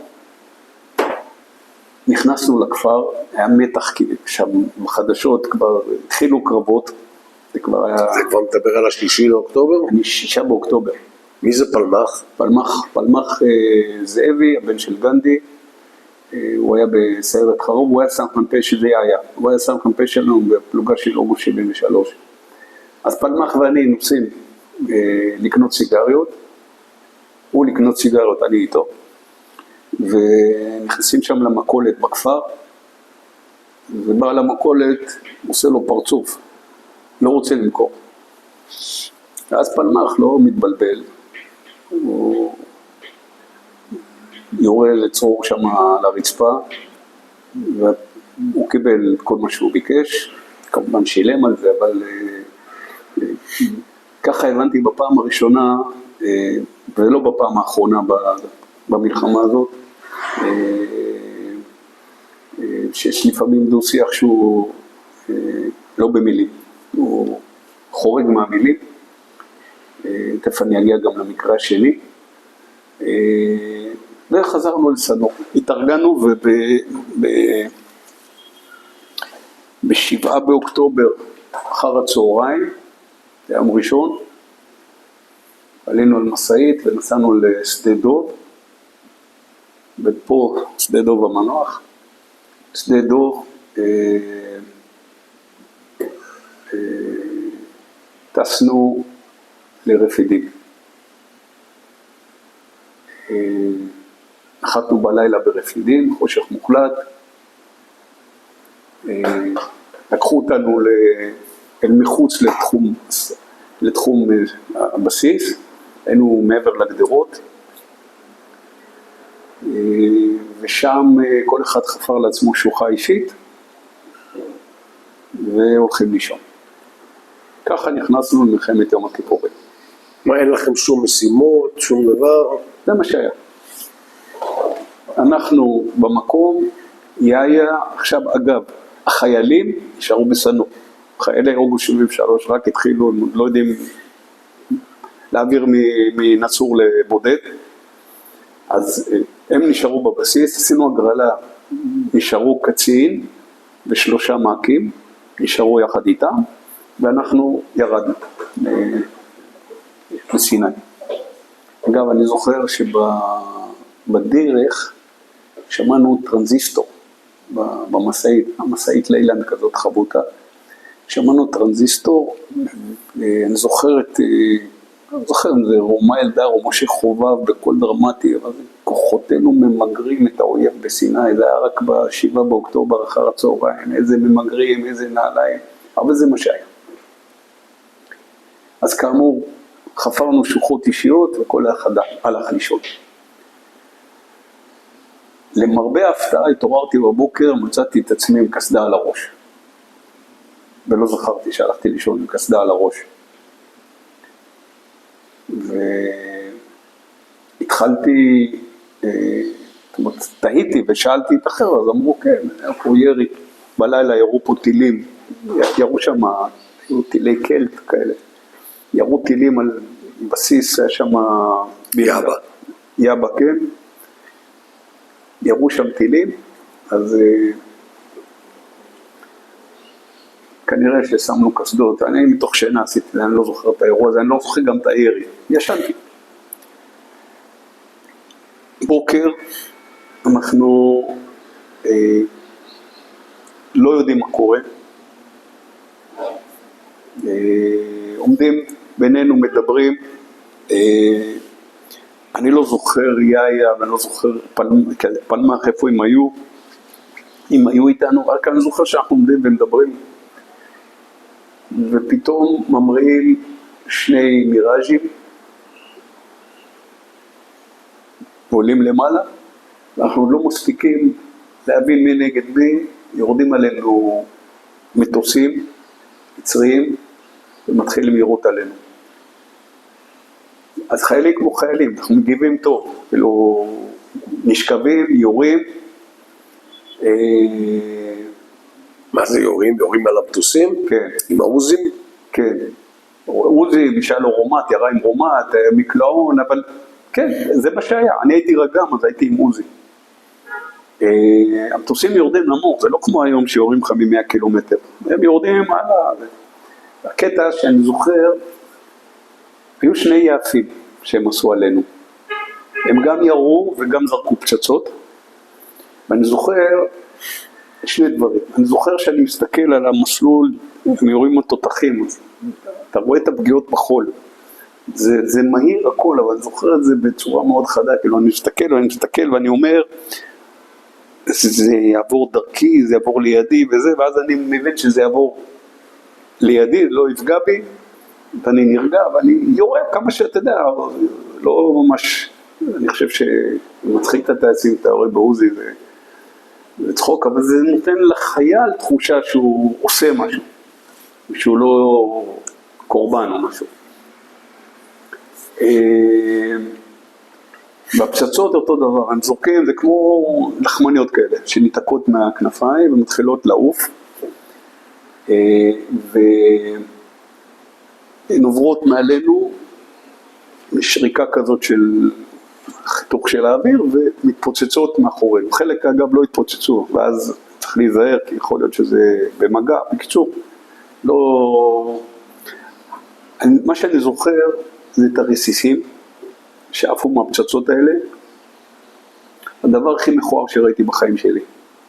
מעוותים ומשוננים, והם עדיין היו חמים מחום הפיצוץ. באמת, זה היה כזה, מבחינתי, אתה יודע, פעם ראשונה שיורדים עליהם מטוסים, אני עד אז לא הכרתי בכלל את ה... ידעתי, ראיתי מסרטים שראיתי, מסרטי גלבוע שראינו בקולנוע לפני, הפצצות נפל, אבל פעם ראשונה יורדים עליי מטוסים, אירוע שאני, שתקרא, הוא זכור לי היטב, אבל מה שמעניין זה שאני זוכר את הדברים בצורה מאוד חדה, זאת אומרת, זה היה כאילו התחושה הייתה שכאילו אני נמצא במקום אחר ואני צופה בי מהצד באירוע, כאילו לא קשור לאירוע, לא קשור אליי בכלל, סוג של מנגנון הגנה, הרי זה ברור כל הקטע הזה.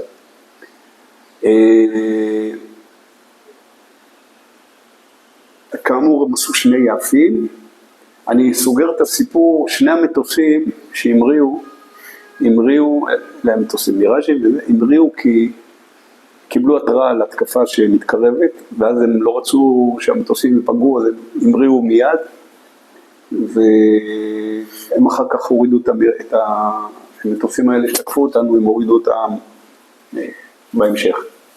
וזה אני מכיר את הסיפור התכתבתי לימים עם אחד הטייסים שעשה את זה.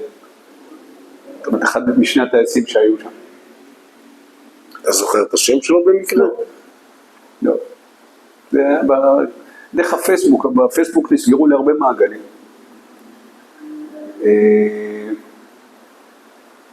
עכשיו, זה היה ב8 באוקטובר בבוקר. עדיין אין לכם שום תפקיד? לא עושים כלום. מתחילים באותו יום או למחרת, אגב בהתקפה הזאת נהרגו 3 או 4 לוחמים מ-202 בהתקפה הזו של המטוסים. הם פגעו באיזה מבנה שהיה בבסיס, אנחנו היינו כאמור בחוץ, מחוץ לבסיס, אבל גם חטפנו. לא ישירות בנו, פגע לידינו, אבל היינו מטרה שעבורם. בימים שאחרי זה היו התארגנויות לחילוץ טייסים עם בלים, כל מיני בלים שהיו, שארגנו חוליות מאיתנו, וכל פעם יצא מישהו ועשה את הגיחה שלו. זה לא היה מסודר, זה לא היה מאורגן, זה היה תעשו סיבוב, תחזרו, תראו מה... מי שזוכר טוב את האירועים האלה זה פלמח, אם תצליח לדבר איתו, אני מניח שהוא יוכל לפרט לך יותר על האירוע הזה.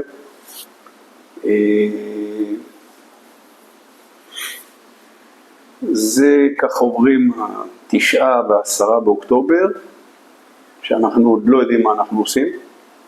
עשינו, גם עזרנו בבסיס, כל פעם הגיעו פצועים והיו מעמיסים אותם על מטוסים, היו סטרטו קרוזרים שהגיעו, אז אנחנו עזרנו בדבר הזה.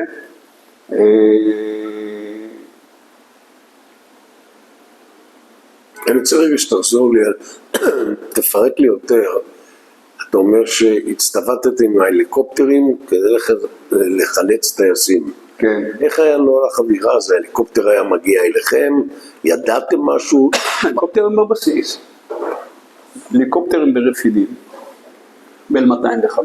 ובאים לקרוא לכם כן, ומתארגנים, זה לא איזה משהו מסודר, זה לא משהו מסודר, זה לא משהו עם תדריך.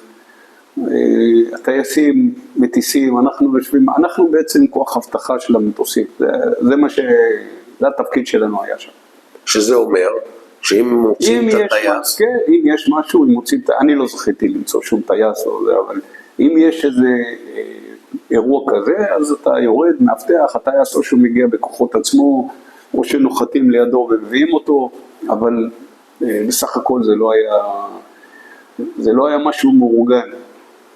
זה היה... וכמו שאמרת, לא התאמנתם על הדבר הזה? ממש, כלום. לא התאמנו. אף אחד לא הכין אותנו לאירוע הזה, ואני אומר לך שעוד לפני המלחמה עסקנו בזה. לא היינו בקטע של...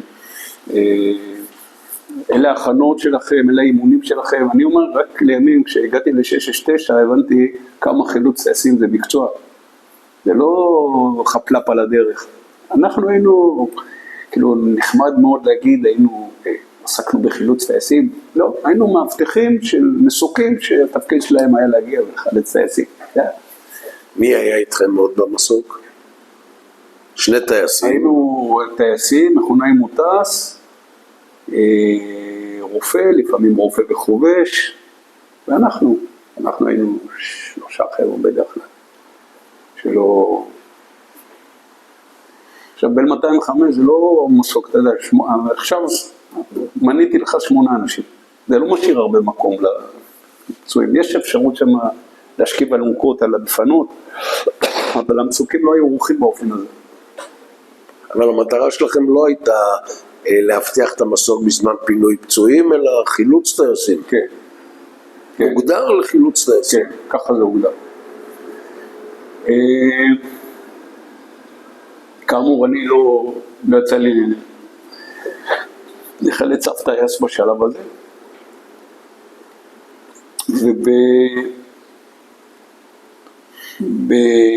ב-11 באוקטובר, מכנסים אותנו ואומרים לנו, אנחנו נוסעים עכשיו לוואדי סודר, יש מאין צצו זחלם וג'יפ, זיוודנו אותם, אני עד היום מאמין שהזחלם והג'יפ, מה שנקרא, לקחנו אותם בהשאלה. אני אומר שאני מאמין כי כשאני באתי הם כבר היו, אבל הם נלקחו בהשאלה, את הציוד בוודאות הבאנו בהשאלה, זיוודנו כמו שזיוודנו אותם לפני אימון בארץ, באימונים שלנו, ונסענו לוואדי סודר. טוב, אנחנו נוסעים ג'יפ וזחל"ם. יוצאים מרפידים, נוסעים לצומת פארקר, ומצומת פארקר נכנסים לכיוון ואדי סודר, חולפים על פני, או מגיעים ממש מתחת לקלע ג'ונדי. קלע ג'ונדי זה מבצר שבזמנו סלאח א-דין הקים כדי להבטיח את דרך עולי הרגל שהגיעו מכיוון צפון אפריקה דרך סיני למכה.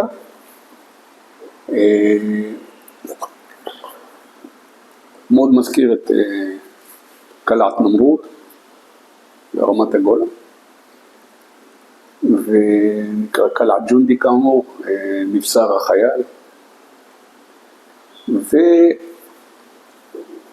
ואנחנו מגיעים ממש מתחת, ואני מזהה מדופן שמאל. עכשיו אני חייב להגיד דבר כזה, אני מספר את הסיפור שלי, יבוא חייל אחר יספר את הסיפור, זה רשומון, הרי אתה מכיר את זה כבר מהרעיונות האלה בטח בלי סוף. אני מזהה רביית מיגים שטסים ממש נמוך מאוד, מרחק, אני יודע לעמוד את המרחק, אבל זה היה די רחוק מאיתנו. למה אני מזהה? כי בין הדברים שאהבתי לעשות כשהייתי נער, בין התחביבים שלי, שאלת אותי התחביבים, היה קטע של בניית דגמי מטוסים. אז היו לי דגמים שבניתי מקרטון, היו דגמים שבניתי כשהתעצלתי מפלסטיק, חלקי פלסטיק, אבל הכרתי מאוד את עולם התעופה, מטוסים, ממש ידעתי הרבה, ואני מזהה ואני אומר מיגים, וכשאני צועק מיגים, הם מזהים אותנו באיזשהו שלב כנראה כי הם עשו פנייה לכיוון, הם תעשו ואז הם פונים לכיוון שלנו,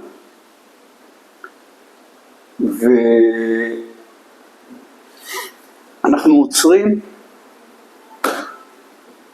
הג'יפ עוצר, כולנו קופצים מהרכבים, נשכבים מסביב על הגב, והם באים ויורים עלינו. יורים עלינו ואנחנו יורים עלינו. זה כאילו, שוב, זה סוג של צחוק מהעבודה, נשקל מול מיגים. באיזשהו שלב, עכשיו הם עושים עלינו יף, ואז יוצא, מתוך ההרים יוצא יסעור. ואז זה מתחיל לדרוף אחריו. והכל נמוך, כאילו, עכשיו אנחנו יושבים וצופים בזה, אותנו הם כבר עזבו, ירו עלינו, עשו עלינו את היף שלהם, אנחנו מסתכלים על המרדף שלהם אחרי היסעור, טייס היסעור שם, המסוק עושה, מתחמק מהם, ואז אנחנו רואים נשרים, נשרים זה אמירה רואים את זה לפי המשולשים הצהובים מתחת לכנפיים, הגיעו נשרים, 4 מיגים היו, 2 ברחו, ו2 נכנסו לקרב אוויר עם 2 נשרים. היה מה שנקרא, באנגלית קוראים לזה דוג פייט, כאילו רודפים, מרדף כזה. עכשיו הם עושים את המרדף, המרדף מתנהל ככה, מבחינת השטח, במין עיגול שתחתיתו מאוד קרובה לאדמה ולמעלה. ומיראז' אחד יורה טיל ופוגע במיג שהוא ממש קרוב לפני הקרקע, הוא התפוצץ שלא הספיק לנטוש הטייס. המיראז' השני יורה את הטיל כלפי מעלה, והפגיעה היא במיג שהוא למעלה, עם האף למעלה, והטייס נוטש. עכשיו כל זה אנחנו רואים, שוב, מאוד קשה לאמוד שם מרחקים, רואים אותו נוטש, ואנחנו אומרים בואו נלך לתפוס את הטייס. עזוב אותך מוואדי סודח, הולכים לתפוס את הטייס. עכשיו אגב, היסעור שהיה, אשכרה ניצל, הוא לא פל כי הוא גם מצליח להתחמק, אבל מהר מאוד הם הגיעו המיראז'ים, אז עזבו אותו, כבר עכשיו הם נלחמים על החיים שלהם, עזבו את היסעור. אגב, זה יסעור שבא לחלץ פצועים מקרב שהיה בוואדי סודר. במקביל למה כשאנחנו בדרך שם מתנהל שם קרב, תכף אני אגיע לזה, ואנחנו נוסעים לחפש את הטייס. בכוח שלנו, אפרופו ברדק וכל זה, היה מישהו שדובר ערבית, שהיה לפני כן בסיירת חרוב,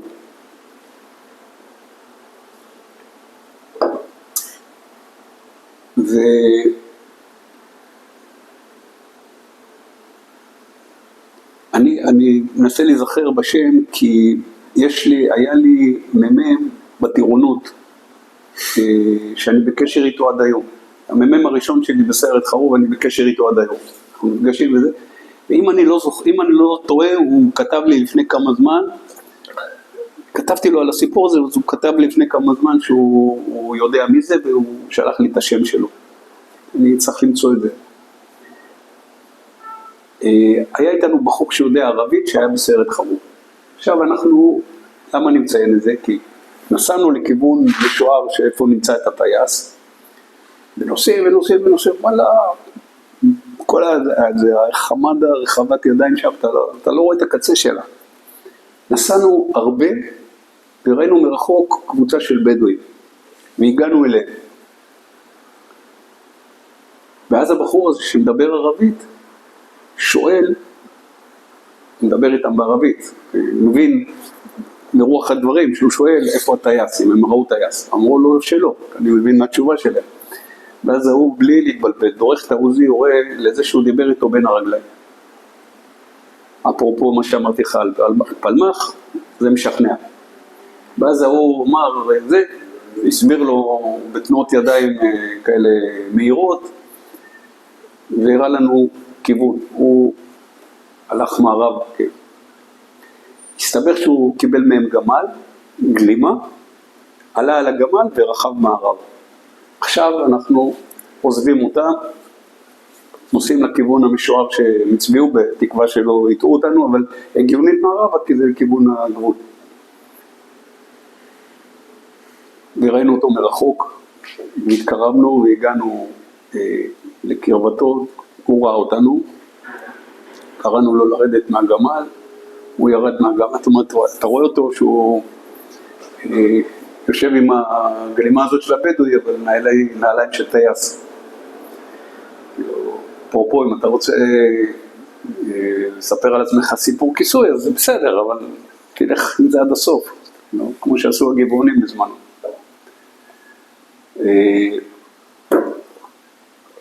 הוא יורד מהגמל, אנחנו ניגשים אליו, נראים ידיים כמובן, מורידים ממנו את כל מה שהיה לה, היה לו אקדח, טורסו, חליפה, הוא היה עם טורסו, זה כאילו הבגד של טייסי קרב,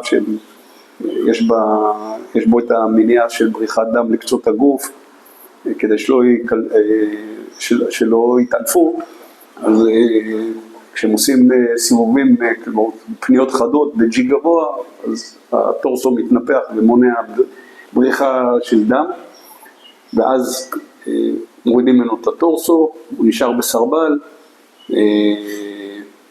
לקחנו ממנו, היה לו חגורת הצלה כזאת, בקיצור, כל מה שהיה עליו לקחנו אותו איתנו, וחזרנו נסיעה לכיוון ואדי סודר.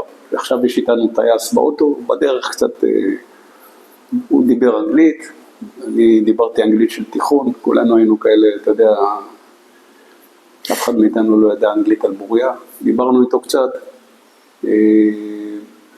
ברכב היינו, אגב, חבר'ה משקד ומחרוב. אני זוכר, כמו שאמרתי לך, גם מישהו מאגוז, אבל אני לא משוכנע בזה. וכולנו היינו שם בסיפור הזה.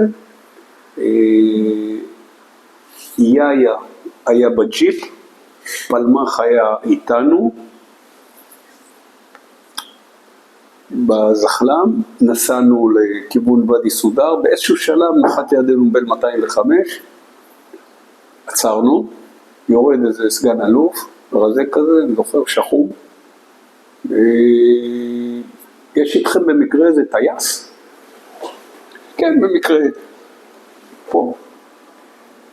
ומסרנו את הטייס לכבודו, והוא חזר איתו למסוק, ואנחנו מתחילים בנסיעה, ואז פתאום אנחנו רואים אותו יורד בריצה במסוק. היה לה ציוד, משהו ניירת, ציוד. אז נתנו לו את כל מה שהיה לנו, חוץ אני השארתי אצלי גפרורי שערה. גפרורי שערה זה כאלה שאתה מדליק אותם גם במים, כשהם רטובים אתה מצליח להדליק. אז לקחתי ממנו 2 גפרורי שערה והשארתי אותם אצלי, לא נתתי לקצין הזה. ואקדח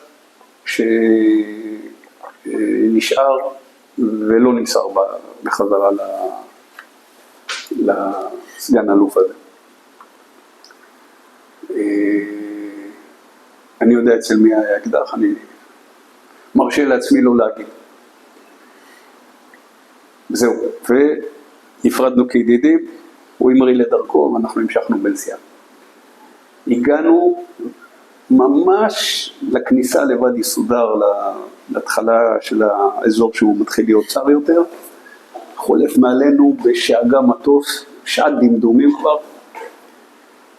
אני מסתכל, אמרתי לך הכרתי דגמי מטוסים, אני אומר זה סוחוי. החבר'ה אומרים לי לא, זה לא סוחוי, זה סמבד. סמבד היו סופר מיסטרים שעברו משופרים, סופר מיסטר משופר. שיפרו אותם.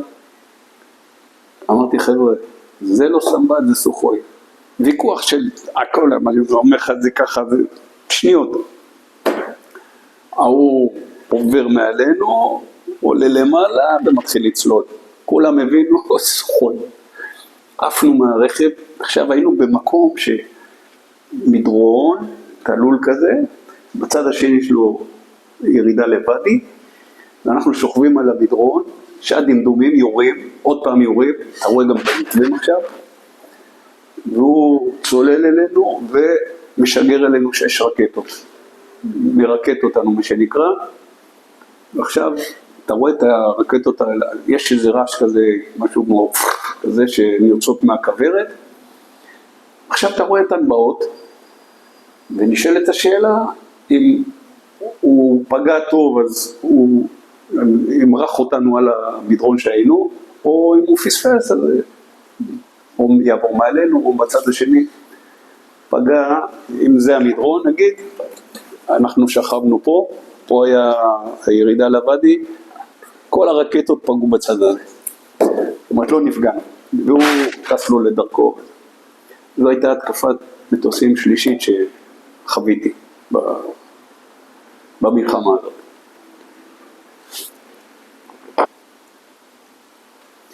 עכשיו, שעת ערב כבר, אנחנו אחרי יום מלא חוויות.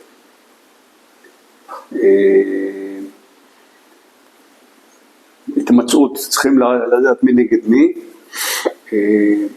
אגב, יש את יאיה ויש את פלמח, יאיה מ"פ, פלמח היה הסגן. אם תשב עם פלמח, הוא לא בטוח שהוא זוכר את יאיה, זאת אומרת, הוא לא זוכר את יאיה באירועים האלה, אני כן זוכר את יאיה, אמרתי לך, זה רשום לכל אחד במה שהוא זוכר. עכשיו, תכף אני גם מסביר לך למה אני זוכר את יאיה. אבל אנחנו צריכים להתארגן. אני לא זוכר אם כבר באותו לילה או למחרת בבוקר זזנו פנימה לתוך הנחל, לאזור, הייתה התקלות.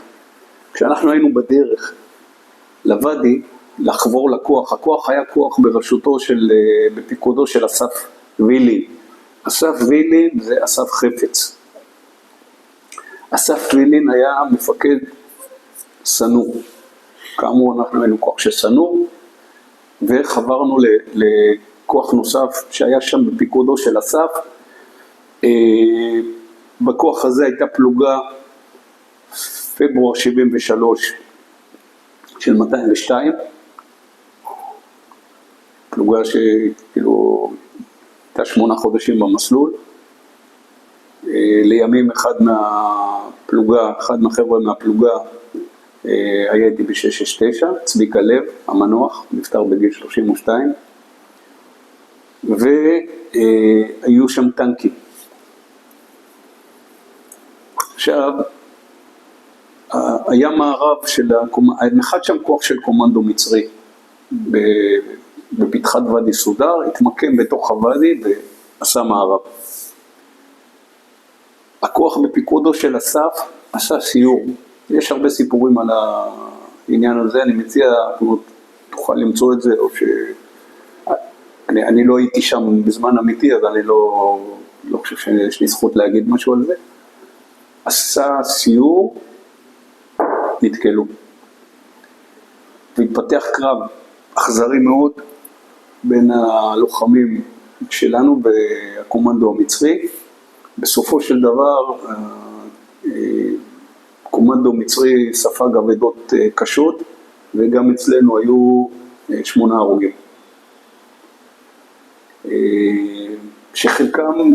חלקם היו מהסגל של סנור, שמה שנקרא היה, ביום שישי עוד היינו ביחד, כאילו, אני לא הכרתי אותם ממש טוב, כי רק הגעתי לסנור כמה ימים קודם לכן, אבל לפחות אחד מהם הכרתי אותו יותר טוב.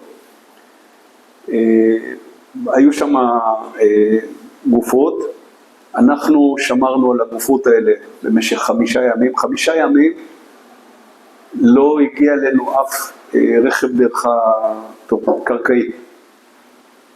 מחשש שיש קומנדו מצרי בשטח, אז לא הגיע אלינו שום רכב. כל בוקר היה מגיע יסעור, נוחת, מוריד אוכל, מכתבים, לוקח מכתבים וממריא לדרכו. חיל האוויר לא מפנה גופות של אנשים שהם לא צוות אוויר, אז נשארנו עם 8 חבר'ה האלה, שמרנו עליהם במשך 5 ימים עד שאפשר היה לפנות אותם דרך היבשה. אני לא יודע אם יצא לך פעם לשמוע מופע בלילה, בליל מדבר, איזה רעשים היא משמיעה, אבל גופות מתנפחות ואז מתחילים להיווצר סדקים באור, ודרך הסדקים האלה יוצאים גזים. אז אתה יושב ליד גופות שומרים, שמרנו עליהם שהחיות לא יבואו ויאכלו אותם. ואתה שומע שריקות וצפצופים וכל מיני רעשים, חבר'ה עושים, גם גופות יודעות לעשות רעש. ככה היינו 5 ימים, בין לבין אנחנו שלחו אותנו לקדמת הוואדי, כאילו להיות בחלק היותר לכיוון הפתחה, לכיוון הוואדי בפנים, יותר קרוב למקום הקרב. חלק מאיתנו, אני לא הייתי בזה, אבל חלק מאיתנו עזרו להביא גופות של אנשינו מהקרב, נשארו בשטח, אז הביאו אותם, חלק מה8 גופות האלה. אבל שוב, אני לא הייתי בקבוצה הזאת שהביאה את הגופות, ומדי פעם יצאנו לסוג של סיורים בשטח כדי לנסות להגיע להתקלויות עם קומנדו, לא נתקלנו באף אחד. בעיקר יש לך הרבה חוסר מעש. עוד פעם, היינו כוח, ישב בשטח, הייתה לנו מטרה, הבטחנו את ואדי סודר מפני עליית כוח צבאי מצרי, שהרי ואדי סודר זה אחד מ3 מעברים ההכרחיים לתוך סיני. הג'ידי והמיתלה וואדי סודר. אז אנחנו היינו הכוח שהבטח את ואדי סודר כדי למנוע עלייה של כוח מצרי דרך הוואדי. אז עשינו את העבודה הזאת. העבודה הזאת אבל היא לא קרבות, היא לא עבודה של, אתה יודע, אף אחד לא ישמע על הסיפור הזה במורשת עבודה, חיילים יוצאים, עושים את הסיורים שלהם, חוזרים. ובסופו של דבר, עוד סיפור בתוך האירוע הזה, מהקרב היו 2 שבויים, ושמרנו עליהם. אנחנו שמרנו עליהם עד הבוקר, עד שפינו אותם, לקחו אותם עם המסוק שהגיע בבוקר.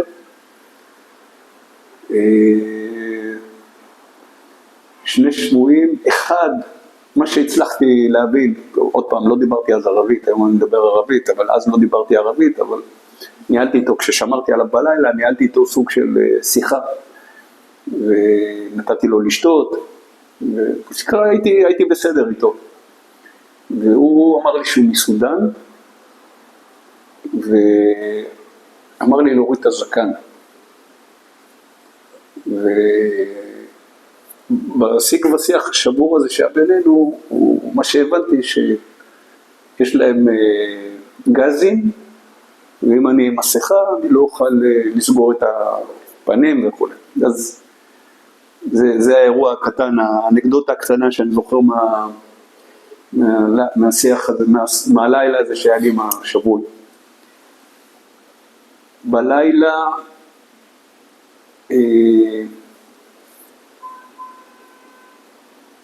אנחנו הגענו שם כאמור ב-11 באוקטובר לפנות ערב. בלילה, באותו לילה, אני מקבל, בזמן השמירה אני שומע מכשיר קשר מתחיל להשמיע קולות. כשזה קורה לך, אתה לא מאמין, קוראים לך, עוד קריאה, אתה יודע, אני יודע את עוד הקריאה וזה, אתה לא מאמין שזה קוראים לך, קוראים לנו. אז לקח לי איזה שנייה להבין, ואני עונה, אז אומרים לי, מעבירים לי הודעה, תודיע לקודקוד, תודיע לקודקוד, שיעלה על המסוק שיגיע בבוקר, כי אחיו נהרג והוא צריך להגיע הביתה. עכשיו, הקודקוד זה יאיה, המ"פ שלי, אחיו היה יצחק עופר, במבי, טייס סקיוק שנהרג באותו יום ברמת הגולן. גם הסיפור שלו זה סיפור מעניין. הגעתי אליו דרך העבודה הזאת שעשיתי על חילוץ טייסים של החוליה שלנו ברמת הגולן, אז הגעתי גם לסיפור שלו. ואני מקבל את ההודעה בעצם, ואני אמור להודיע ליאיה שאחיו נהרג ברמת הגולן, אחיו הטייס נהרג ברמת הגולן. אמרתי, הכינו אותי להרבה דברים, אימנו אותנו כל מיני, לזה אף אחד לא אימן אותנו.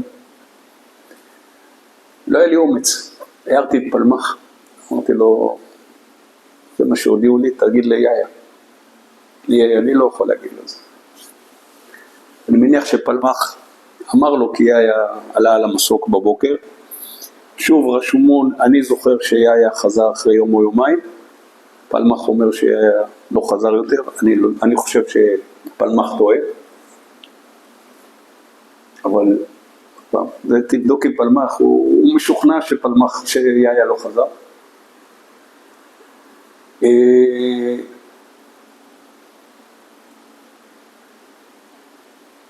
קרמה is a beach.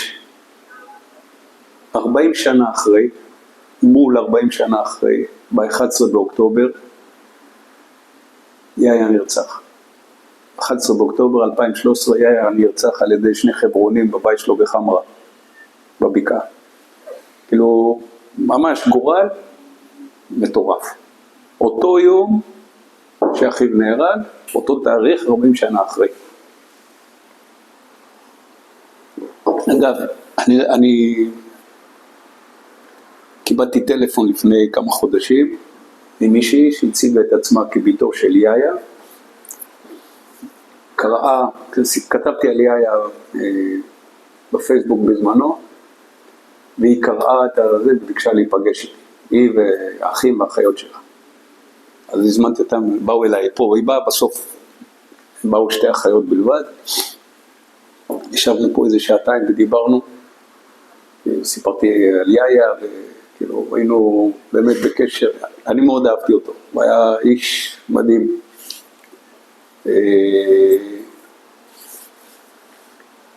פגשתי אותו אחר כך גם בהרבה מקומות אחרים, במהלך השנים, הוא זוכר נכון, הוא היה גם מח"ט גבעתי באיזשהו שלב חייו. אז זהו, זה הסיפור. אנחנו המשכנו להיות בוואדי סודר בעצם עד נדמה לי 22 או 21 באוקטובר, ואז העבירו אותנו למיתלה.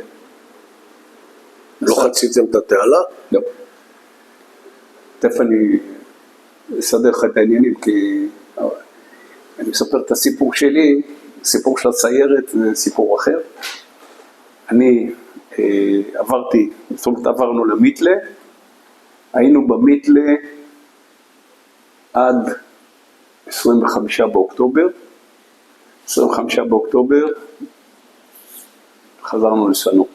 זאת אומרת, חזירו אותנו לסנור, ובזה בעצם הסתיימה מבחינתנו המלחמה. סיירת חרוב ישבה בבקעה באפס מעשה, שוב, הבטחו את הגבול המזרחי וזה, אבל מבחינת החיילים הם לא עושים כלום, ואני מדבר כמו התחושות ששמעתי מהחבר'ה שלנו, החבר'ה מהפלוגה שלי שהיו בפלוגת רבתי ובבקעה, לא עושים כלום. ב-19 או ב-20 באוקטובר מורידים את סיירת חרוב לסיני, הם אמורים להשתתף בפשיטה על איזה מתחם מאובטח מאוד באסמאעיליה, יחד עם שייטת 13, עושים מחנות, מבחינתם הם הולכים למבצע שרבים ממנו לא יחזרו. בסופו של דבר ביטלו את המבצע, והם קיבלו הנחיה לחצות את התעלה ולטהר את החיץ החקלאי בצד המערבי של התעלה. וזה מה שהם עושים. וכשהם היו שם, וזה היה ב-24 באוקטובר כבר, זה היום שנכנסה הפסקת אש, הם מקבלים פקודה להיכנס לעיר סואץ, כי כדי לחלץ כוח שנכנס לעיר סואץ ונקלע למערב מצרי ולא יכול היה לצאת.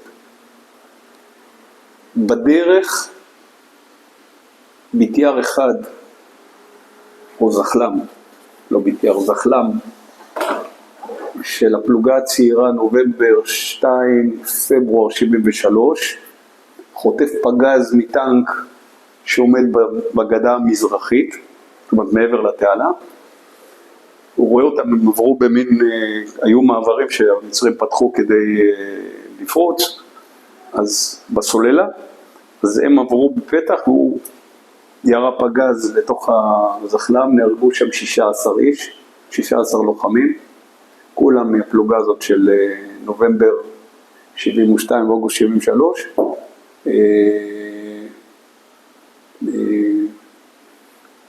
היו גם כמה פצועים, הנהג היה הלום קרב שמת לפני כמה שנים, יואל שרון שהיה קצין שחזר לארץ במלחמה, היה בזחלם הזה, נפצע קשה, משותק עד היום, יושב על כיסא גלגלים, יואל איש מוכשר מאוד,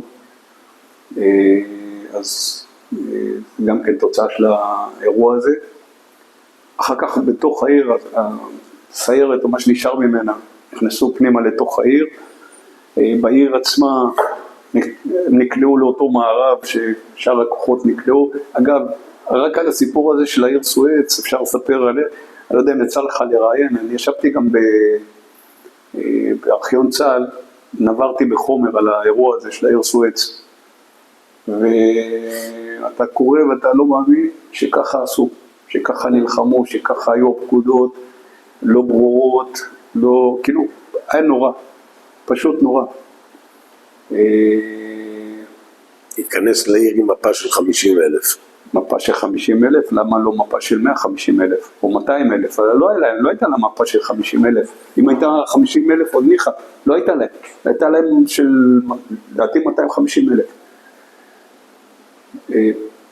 חבירה, איך אנחנו נחבור, אנחנו נזרוק כיסאות, אז תדעו שזה אנחנו, נזרוק כיסאות אז תדעו שזה אנחנו, כאילו, לא חשוב. בקיצור, אז זה אני חושב שראוי שתשב עם אנשים שהיו שם, מהחבר'ה שלי, אני יכול לחבר אותך ותשמע את הסיפורים.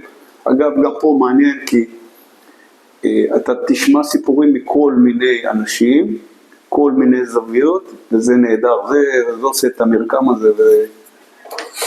אז אני לא הייתי בעיר סואץ, כאילו, עם החבר'ה שלי. עשינו מפגש כזה, ב-24 באוקטובר, לפני 24 באוקטובר, לפני כמה שנים, עשינו מפגש כזה במושב רמות אצל אבנר טלמון בבית, חבר שלנו, מהפלוגה, ושם דיברנו על כל נדמה לי זה היה ב-45 שנה למלחמה, אם אני זוכר נכון, 2018, משהו כזה. כל הערב הזה הוא סרט, וזה היה סרט כאילו, לא יודע איפה הוא, איפשהו בתוך היוטיוב, אתה אולי תוכל למצוא את זה. בכל מקרה, שווה שתפגוש ואת תשמע על הזווית הזאת של סואץ. מי שהיה שם מפקד הכוח זה איוון, מ"פים היו שלום קורן, איוון, אבטיחי, איוון היה מגד, אבטיחי, יאיר קלן היה שם, בעוד, כאילו, שווה לדבר איתם, לשמוע. אוקיי, המלחמה הסתיימה, אנחנו חזרנו לסנור, לחיילים שלנו שחיכו לנו, והמשכנו בעצם במסלול האימונים. היו אז בתקופה ההיא, היו כל מיני ימי כוננות, אז לא הייתה כוננות עם שחר בלתי בתוך השגרה שלנו, אבל היו מספר פעמים שבגלל התראות לתקיפה מהגבול המזרחי, אז היינו בכוננות עם שחר כזאת, לא קרה כלום בסופו של דבר, והעניינים עט נרגעו. אחרי מלחמת יום הכיפורים, אתה זוכר, הייתה מלחמת ההתשה הקטנה ברמת הגולן, החרמון.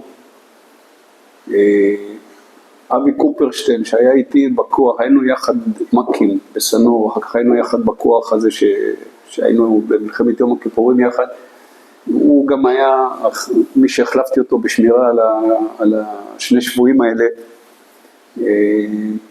אבי קופרשטיין נהרג בהתשה במערה, ירי על המערה, אתה זוכר את הסיפור של המערה בחרמון.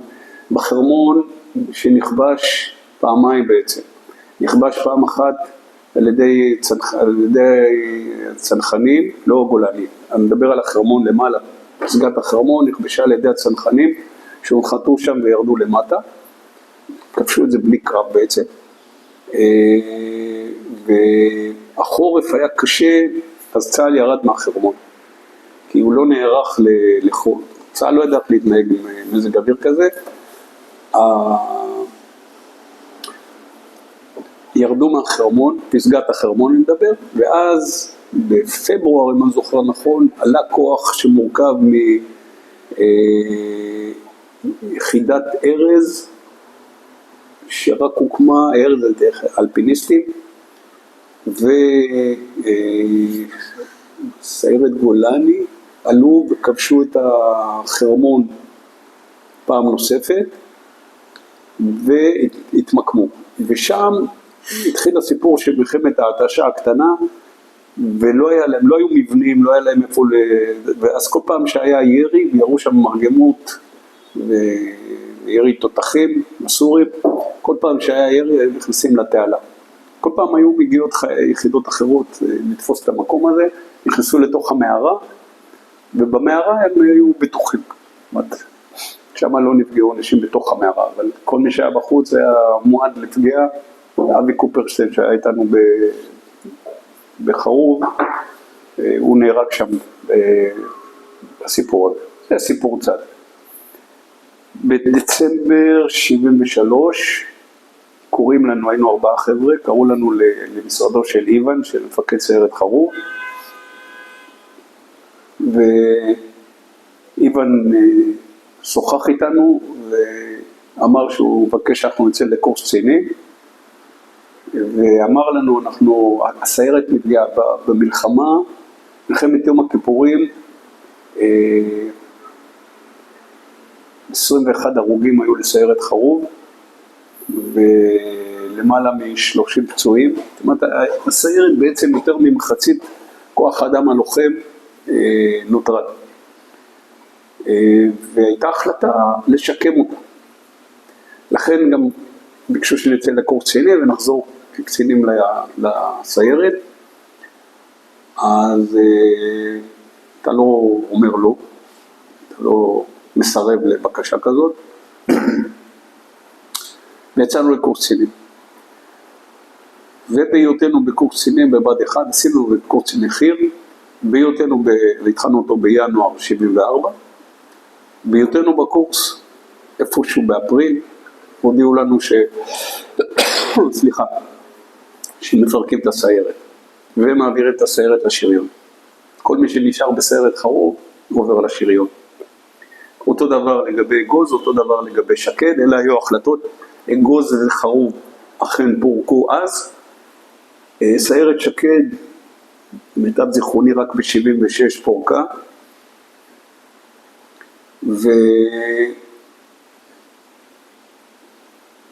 והיינו בקורס, התחלנו אותו 4, סיימנו אותו 3, מהארבעה שהגענו מסיירת חרוב. ואני סיימתי את הקורס בציון בינוני לחלוטין, היה אז מא' עד ה', אני הייתי ב' ג', ממש בינוני, והיו לי 3 אפשרויות לבחור לאיפה אני רוצה ללכת, וביקשתי ללכת לבה"ד 4. בה"ד 4 היה בסיס טירוני מרכזי של צה"ל, וברוב חוצפתי איך שהגעתי לבה"ד 4 ביקשתי רעיון עם המפקד. המפקד היה אז דוב רביב, המכונה דובש, אגדה בצה"ל בזמנו. מתקן רביב, מתקן יעד מבוצר ליד זעתרה, זה על שמו. על שמו בחייו, כי הוא זה שבנה את המתקן הזה, הוא הגה ובנה אותו, דוב רביב, דובש. וברוב חוצפתי ביקשתי רעיון, אמרתי לו אני רוצה לעזוב. רק הגעתי. והמחשבה שלי הייתה, רציתי ללכת לגולני. אמר לי, תשמע ילד, רק הגעת, תן פה שנה, אם אתה תהיה בסדר, אני מבטיח לך שאני לא עומד בדרכך. לא כתבנו, לא שום דבר, מה שנקרא, הבטיח לי. אחרי שנה, הייתי מ"מ, סמ"פ, מ"פ, הקמתי את מה שנקרא פלוגה ב' בבה"ד 4 שלא הייתה קיימת עד אז, ואחרי שנה, אגב, בתקופה ההיא התחיל כל הסיפור הזה של הניסיונות להתנחל. אני זוכר שאנחנו עומדים בשומרון ומנסים למנוע ממתנחלים שהולכים בכל מיני שבילי עזים להגיע לכל מיני נקודות שהם אמורים היו להגיע אליהם. ממש, זה היה אירוע כזה. עוד לא הבנו אז לאיפה זה ילך, אבל אנחנו בדיעבד היום יודעים.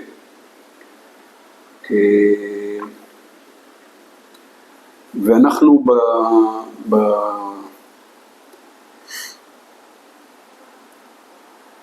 בסיפור הזה,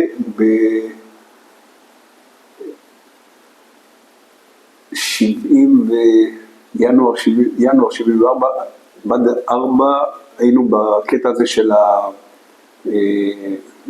שאני בא לדובץ' ואומר לו, אני מבקש שתקיים את ההבטחה שלך. והוא, כמו גדול, אומר לי, תמצא לך יחידה, איפה שאתה רוצה. עכשיו, באותה תקופה, ואני מדבר איתך על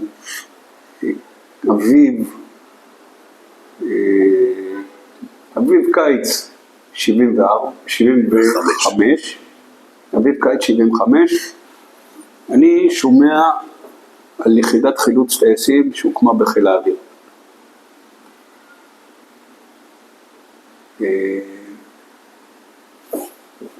חילוץ טייסים זה משהו שאני מכיר, יודע, אוהב. לא, אתה יודע, אני מרגיש שאתה לא מודע, אז אתה חושב שאתה מי יודע מה. אז אני חילוץ טייסים. אמרתי, אני רוצה ללכת ליחידה הזאת, נשמע לי מעניין. גם היו כל מיני אגדות על היחידה כבר. זה היה מפה לאוזן, היחידה לא אמרו 669 כמו שאומרים היום. ונסעתי לתל נוף, ונכנסתי לבסיס, ושאלתי איפה היחידה, אמרו לי איפה היחידה, הלכתי ליחידה. דרך אגב, היום שאני משחזר את זה, אני אפילו לא זוכר איך נכנסתי, כי לא נותנים, היום אתה תבוא לתל נוף, לא משנה, לא ייתנו לך להיכנס, אם אין לך אישור, אתמול הייתי שם, נתתי, אתמול או שלשום הייתי שם, נתתי שם איזו הרצאה, אתה בא, אתה חייב שיהיה לך מספר, כניסה, אישור, זה, לא משנה. אני לא זוכר עד היום איך נכנסתי, הגעתי ליחידה, היה מפקד היחידה חנוך פטישי, המנוח, הוא טייס פנטום, אגדה בחיל האוויר, והיו 3 אחים טייסים בחיל, גם הבן של חנוך טייס תובלה, ואנחנו מדברים, ואני אומר לו, אני מציג את עצמי, אני אומר לו ככה וככה, הוא אומר לי, אין בעיה, תעשה מבדקים, אם תימצא מתאים, תתקבל. טוב. חזרתי לבה"ד 4, ועשיתי טופס טיולים, והשתחררתי מבה"ד 4, עברתי לתל נוף, נקלטתי ב-669, עשיתי את המבדקים,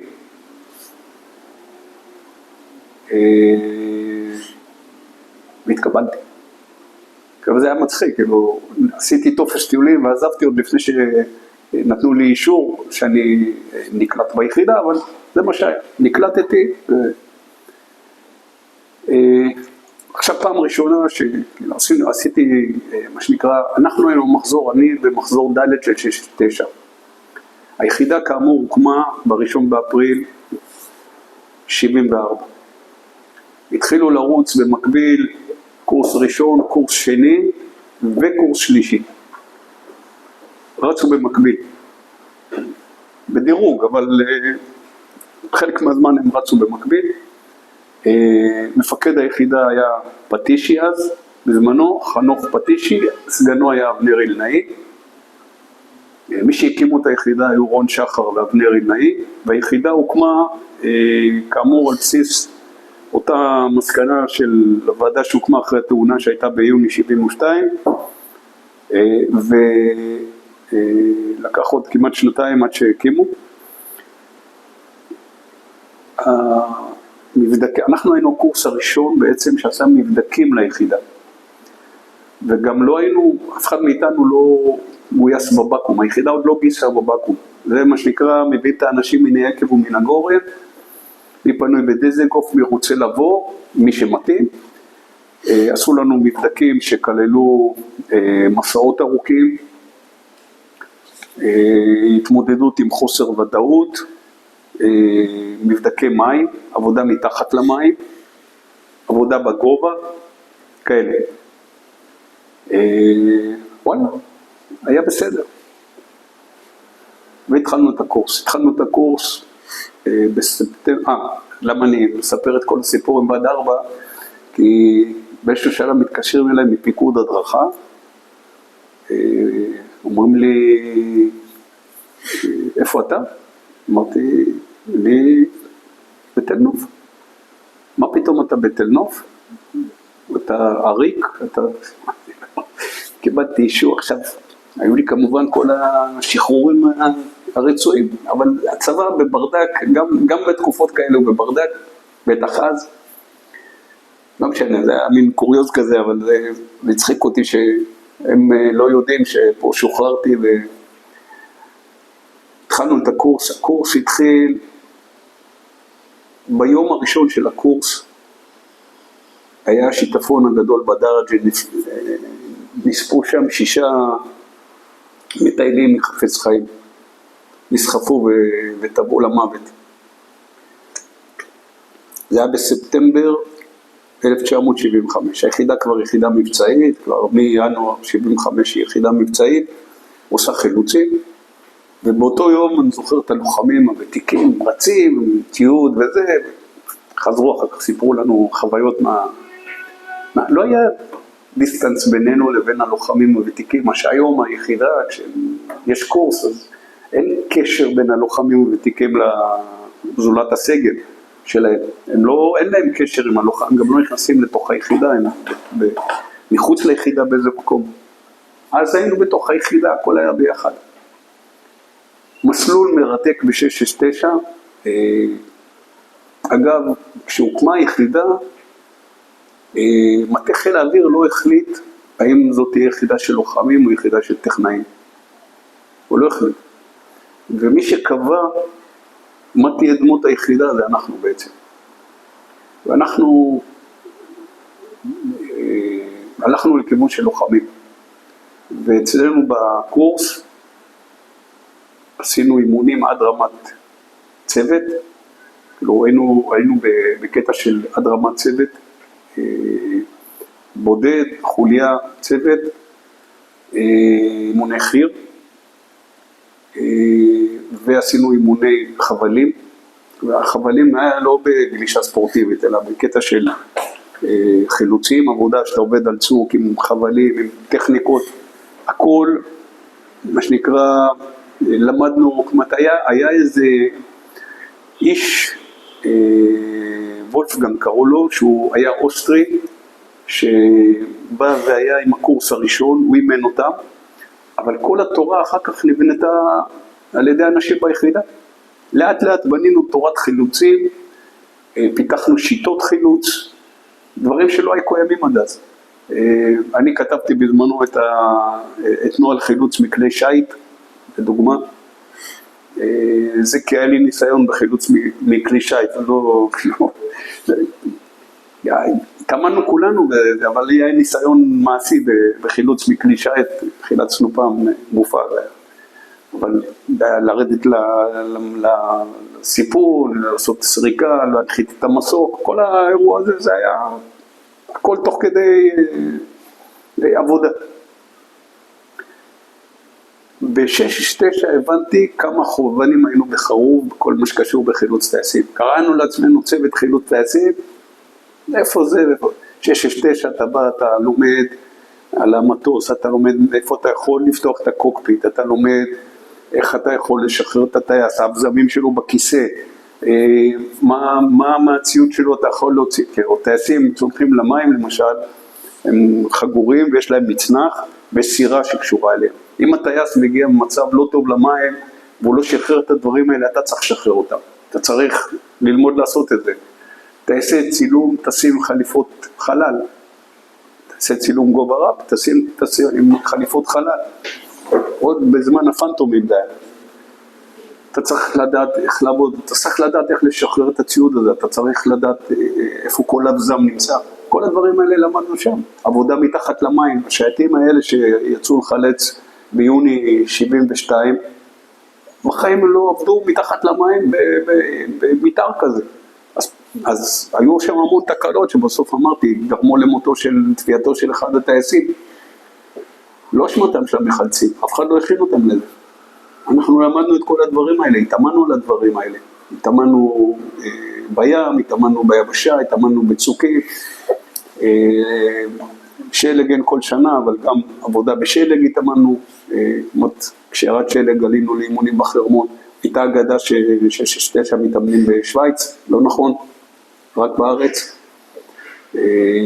אבל זו הייתה יחידה, גם עד היום אני חושב, שלא רק מיועדת לחילוצים צבאיים, היא גם מיועדת לחילוצים לאסונות אזרחיים או למקרים. היחידה, הייעוד של היחידה היא חילוץ טייסים.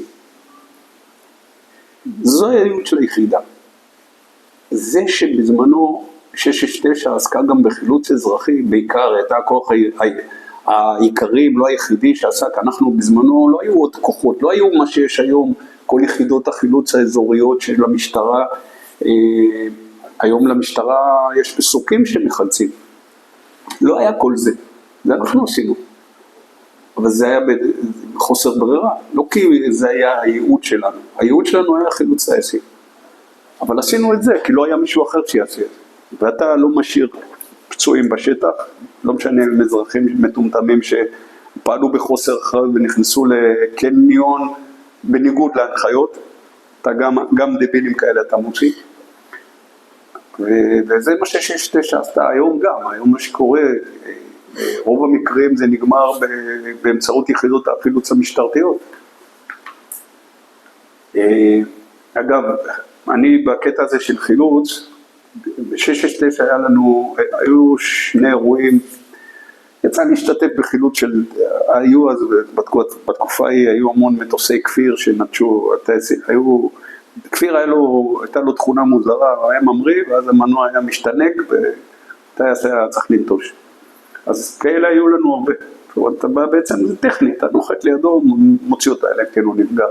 היה לנו פעם סיפור של תאונת מטוס בעמק דותן, מטוס קל שנתקע בהר שם, זה היה לנו חילוץ לא פשוט, גם נחתנו ליד המסוק מה שנקרא חצי באוויר ואנחנו קפצנו ממנו והיינו צריכים, המטוס נתקע בהר, אחד טייסים, הפח נתקע לו בתוך הירך, אז היינו צריכים להוציא אותו, כדי להוציא אותו היינו צריכים לתת לו, להוציא את הפח, שזה סכנה, כי אתה עלול לגרום לו, אם הפח יושב על עורק, אתה תגרום לו, אז אנחנו ערוכים לזה, גם הייתנו רופא. אבל היינו צריכים להוציא את הפח מהרגל שלו, נתנו לו מורפיום שם בכמויות, כדי שהוא לא ירגיש כאב, ולקחנו אותו אחר כך לתל השומר. זה אירוע אחד, היה סיפור של ה-54 של הנונדלת שהייתי שם באותו לילה. אירוע גם כן משמעותי, גם מבחינתי האישית, אני מדבר על חוויה לא פשוטה, וגם היה לנו חילוץ של טייס, חילוץ של ילד בן 17 מעין תמיר בנחל כזיב, גל וייסברג קראו לו, באפריל 77, ממש איזה חודש לפני הסיפור של הנונדלת, והוזנקנו, היינו שני מחלצים, שני חוליה של שניים, שהגענו אליו וחילצנו אותו, וזה סיפור בפני עצמו שאני לא אעריך פה בסיפור הזה, חילצנו אותו, והוא סיפור של ימים. אנחנו שמרנו על קשר כל השנים, החבר'ה שלנו מהצוות, ובאחת השבתות כשטיילנו הרבה שנים אחרי, זה שהייתי בחילוץ, טל, הוא אומר לי, אתה זוכר את החילוץ בעין תמיר? בטח שאני זוכר. הוא אומר לי, שמע סיפור, הוא טל כשסיים את השירות יצא ללימודים בטכניון, ואז הוא ניגשת אליו יום אחד לישי, ואומרת לו, אתה היית ב-669. הוא אומר לה, כן. היא אומרת לו, אולי הכרת את חילוץ בעין תמיר של גל וייסברג? הוא אומר לה, כן, אני הייתי שם. אז היא אומרת לו, אני ארוס אותו. ואז הוא אומר לה, מה זאת אומרת אתה ארוס אותו? עכשיו אתם עומדים להתחתן? היא אומרת לו, לא, הוא נהרג. גל וייסברג התגייס לצה"ל, היה טייס קרב. אחרי שאנחנו חילצנו אותו התלמיד בתיכון, התגייס לצה"ל, היה טייס קרב ונהרג באוקטובר 86 בהתרסקות של F-16 בהר חיספס במכתש רמון. שם הוא נהרג. וזה טל מספר לי, כשאנחנו מטיילים ביחד. חולפות שנים, ואני מקבל טלפון מאישה, והיא מציגה את עצמה כארוסתו של גל וייסברג. עכשיו אני כבר מכיר את הסיפור. אני שואל אותה מאיפה קיבלת את הטלפון, היא אומרת לי. אז היא אומרת לי אם אני מוכן לבוא ולספר על החילוץ בערב לזכרו של גל בריאלי בחיפה, הוא בוגר בריאלי בחיפה. אמרת לה כן, אני אביא גם את טל. וטל ואני נסענו, ושם פעם ראשונה, אני אף פעם לא שמעתי על קשר עם משפחות של מחולצים או עם מחולצים, שם פעם ראשונה שנפגשנו עם ההורים שלו, עם אחיו, ישבנו ודיברנו איתם, ואמא שלו אמרה לי משפט, אמרה לי, הענקתם לו 9 שנות חיים, 9.5 שנות חיים, כאילו זה היה סוג של הכרת תודה על האירוע הזה, במקרה ייחודי לא היה לי כזה. זהו, אני יכול להמשיך, אני יכול להפסיק, מה שתרצה, מה שתחליט. אתה מסיים את התפקיד שלך ב-669, אתה משתחרר מתי? משתחרר בתחילת אוגוסט 78. מה אתה עושה? ואז אני עושה מבדקים להבטחה, ואני עושה מה שנקרא קורס אחיד, קורס מאבטחים של שב"כ, ויוצא כאיש משרד החוץ, דרכון דיפלומטי, להבטח נציגויות בחו"ל. הייתי 3.5 שנים בסיפור הזה, קצת נציגויות, קצת אל על, אחרי 3.5 שנים חזרתי לארץ ביוני 82, ממש כשהתחילה מלחמת לבנון השנייה. חזרתי לקשירות במילואים ב-669, כי הייתי מנותק כמה שנים טובות, אז הייתי צריך לחזור לקשירות, אז עשיתי אימונים, די הרבה אימונים, כדי לחזור לקשירות. אבל במקביל גם עברתי מבדקים למשרד ראש הממשלה, ושם התקבלתי, ושם עשיתי תהליך של הכשרה, שבסיומו כל צו מילואים שקיבלתי ביטלו לי אותו. משרד ראש הממשלה ביטלו אותו, ואז באיזשהו שלב דיברתי עם מפקד 669, רמי כהן שהיה אז, ואמרתי לו שאני מחזיר את התקן ליחידה כי אני רואה שאני לא עושה מילואים, ועברתי לעשות מילואים במשרד ראש הממשלה, וזה רשום שם, זה לא כאילו אני עושה מילואים, כי כל יום אתה עושה סוג של מילואים, את הפעילות. זהו, שם הייתי עד אוגוסט 2005, אני לא ארחיב את הדיבור על התקופה הזאת, הייתה תקופה מעניינת ומרתקת, וזה מה שנקרא בספר שאני לא אכתוב, יש הרבה סיפורים. סיפור אחד, אתה יכול לספר לרעיון המצולם הזה? לא, אני מעדיף שלא. טוב, יש לי באמת הרבה סיפורים, אתה יודע, אנחנו קבוצה של חבר'ה, אנחנו מטיילים הרבה שנים ביחד, אנחנו קוראים לעצמנו שואלי שלשום. ושם אנחנו יכולים לשבת ולספר סיפורים, אנחנו מספרים את הסיפורים האלה בלי לשפות, כי אנחנו דוברים ערבית כולנו, מדברים ערבית ועברית, הכל ביחד, אבל רק שם אנחנו יכולים לספר את הסיפורים. אז כאילו, זה, אתה תסלח לי, אבל זה המצב. זהו, כשהשתחררתי, כשפרשתי מהשירות, אמרתי אני הולך להגשים חלומות, הייתי בן 51, הייתי, היות ואני אוהב מוזיקה, אז אמרתי אני הולך להיות די-ג'יי, הלכתי ולמדתי בבית ספר, עשיתי 2 קורסים בבית ספר למוזיקה בתל אביב, קניתי ציוד ועבדתי בזה 8 שנים. 8 שנים הייתי די-ג'יי,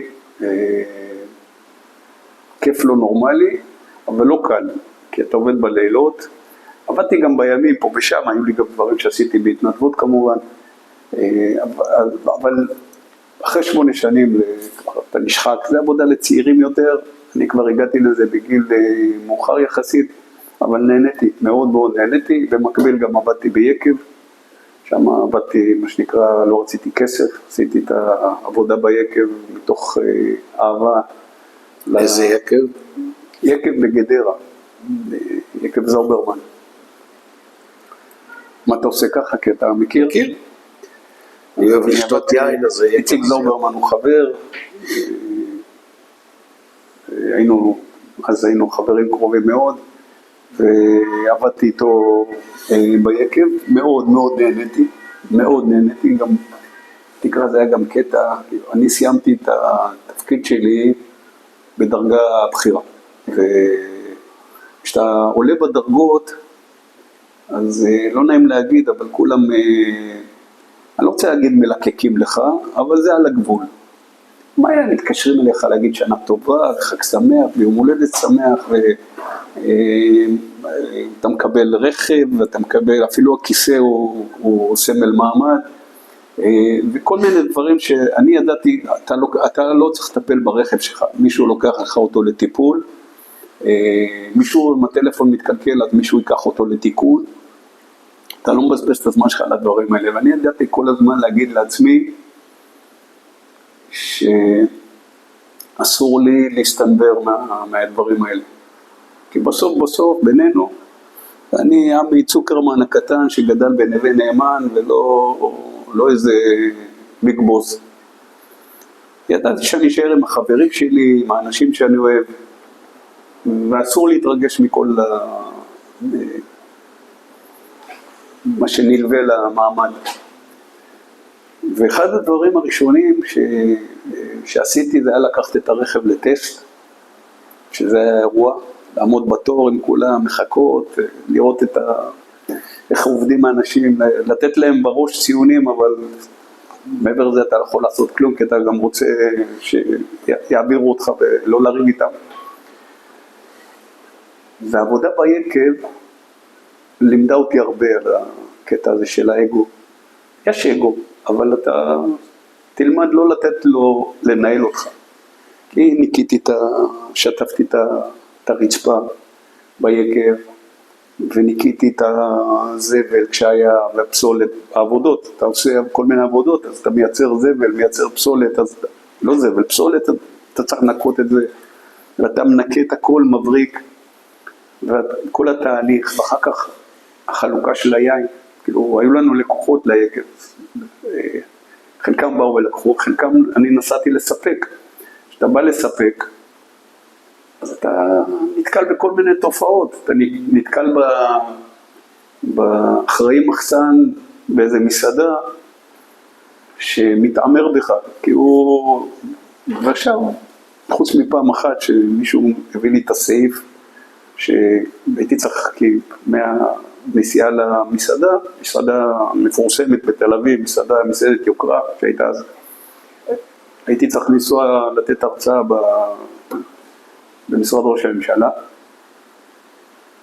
כי גם אחרי שפרשתי המשכתי עוד לתת הרצאות, עד היום אני נותן.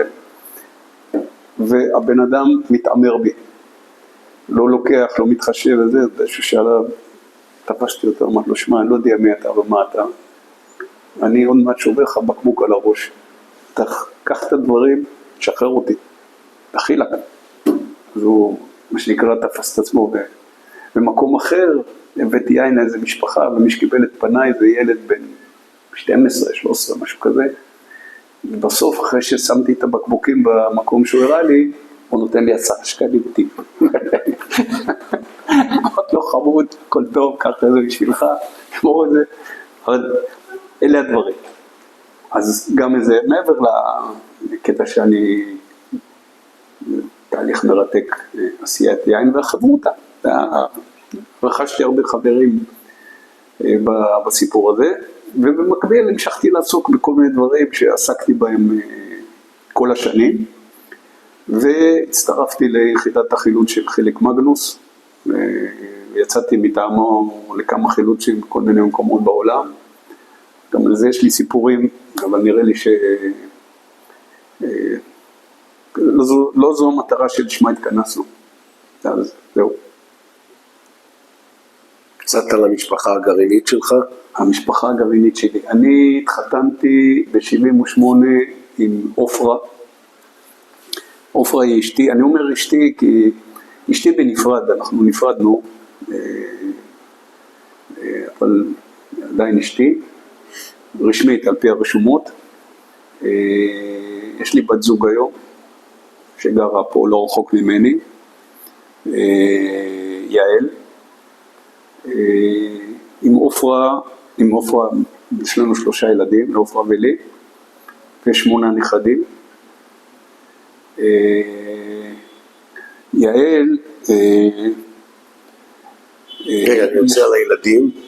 רגע, אני אגיד על יעל, כי יעל יש 4 נכדים, 3 עדיין תינוקות, אבל הגדול קורא לי סבא, אז יש כרגע מסתובבים בעולם 9 ילדים שקוראים לי סבא, ועוד מעט תצטרפו אליהם עוד 3. ואנחנו סך הכל כמעט קשר טוב כולנו, אני מדבר על אופרה ואני בקשר בסדר גמור, אנחנו נפגשים עם הילדים, נמצאים הרבה ביחד. הילדים, כל אחד עוסק בתחום אחר. יש לי בת שיש לה סטודיו לצביעת קרמיקה בגדרה, בת אחרת, גל. יש לה 2 בנות, רומי ושי, היא נשואה לדניאל.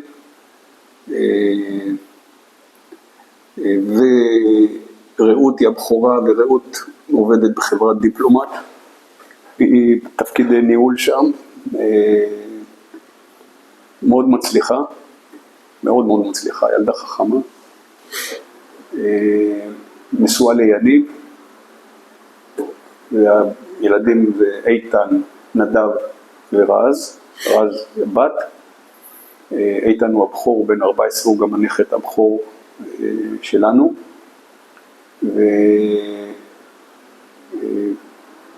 אוהבים כדורגל הילדים, אוהדי מכבי חיפה, בעוונותיי יצאו לי נכדים שכולם אוהדי מכבי חיפה, אני לא מבין איך קרתה את הקלה הזאת, אבל היא קרתה, אף אחד מהם לא מסתכל על הפועל פתח תקווה,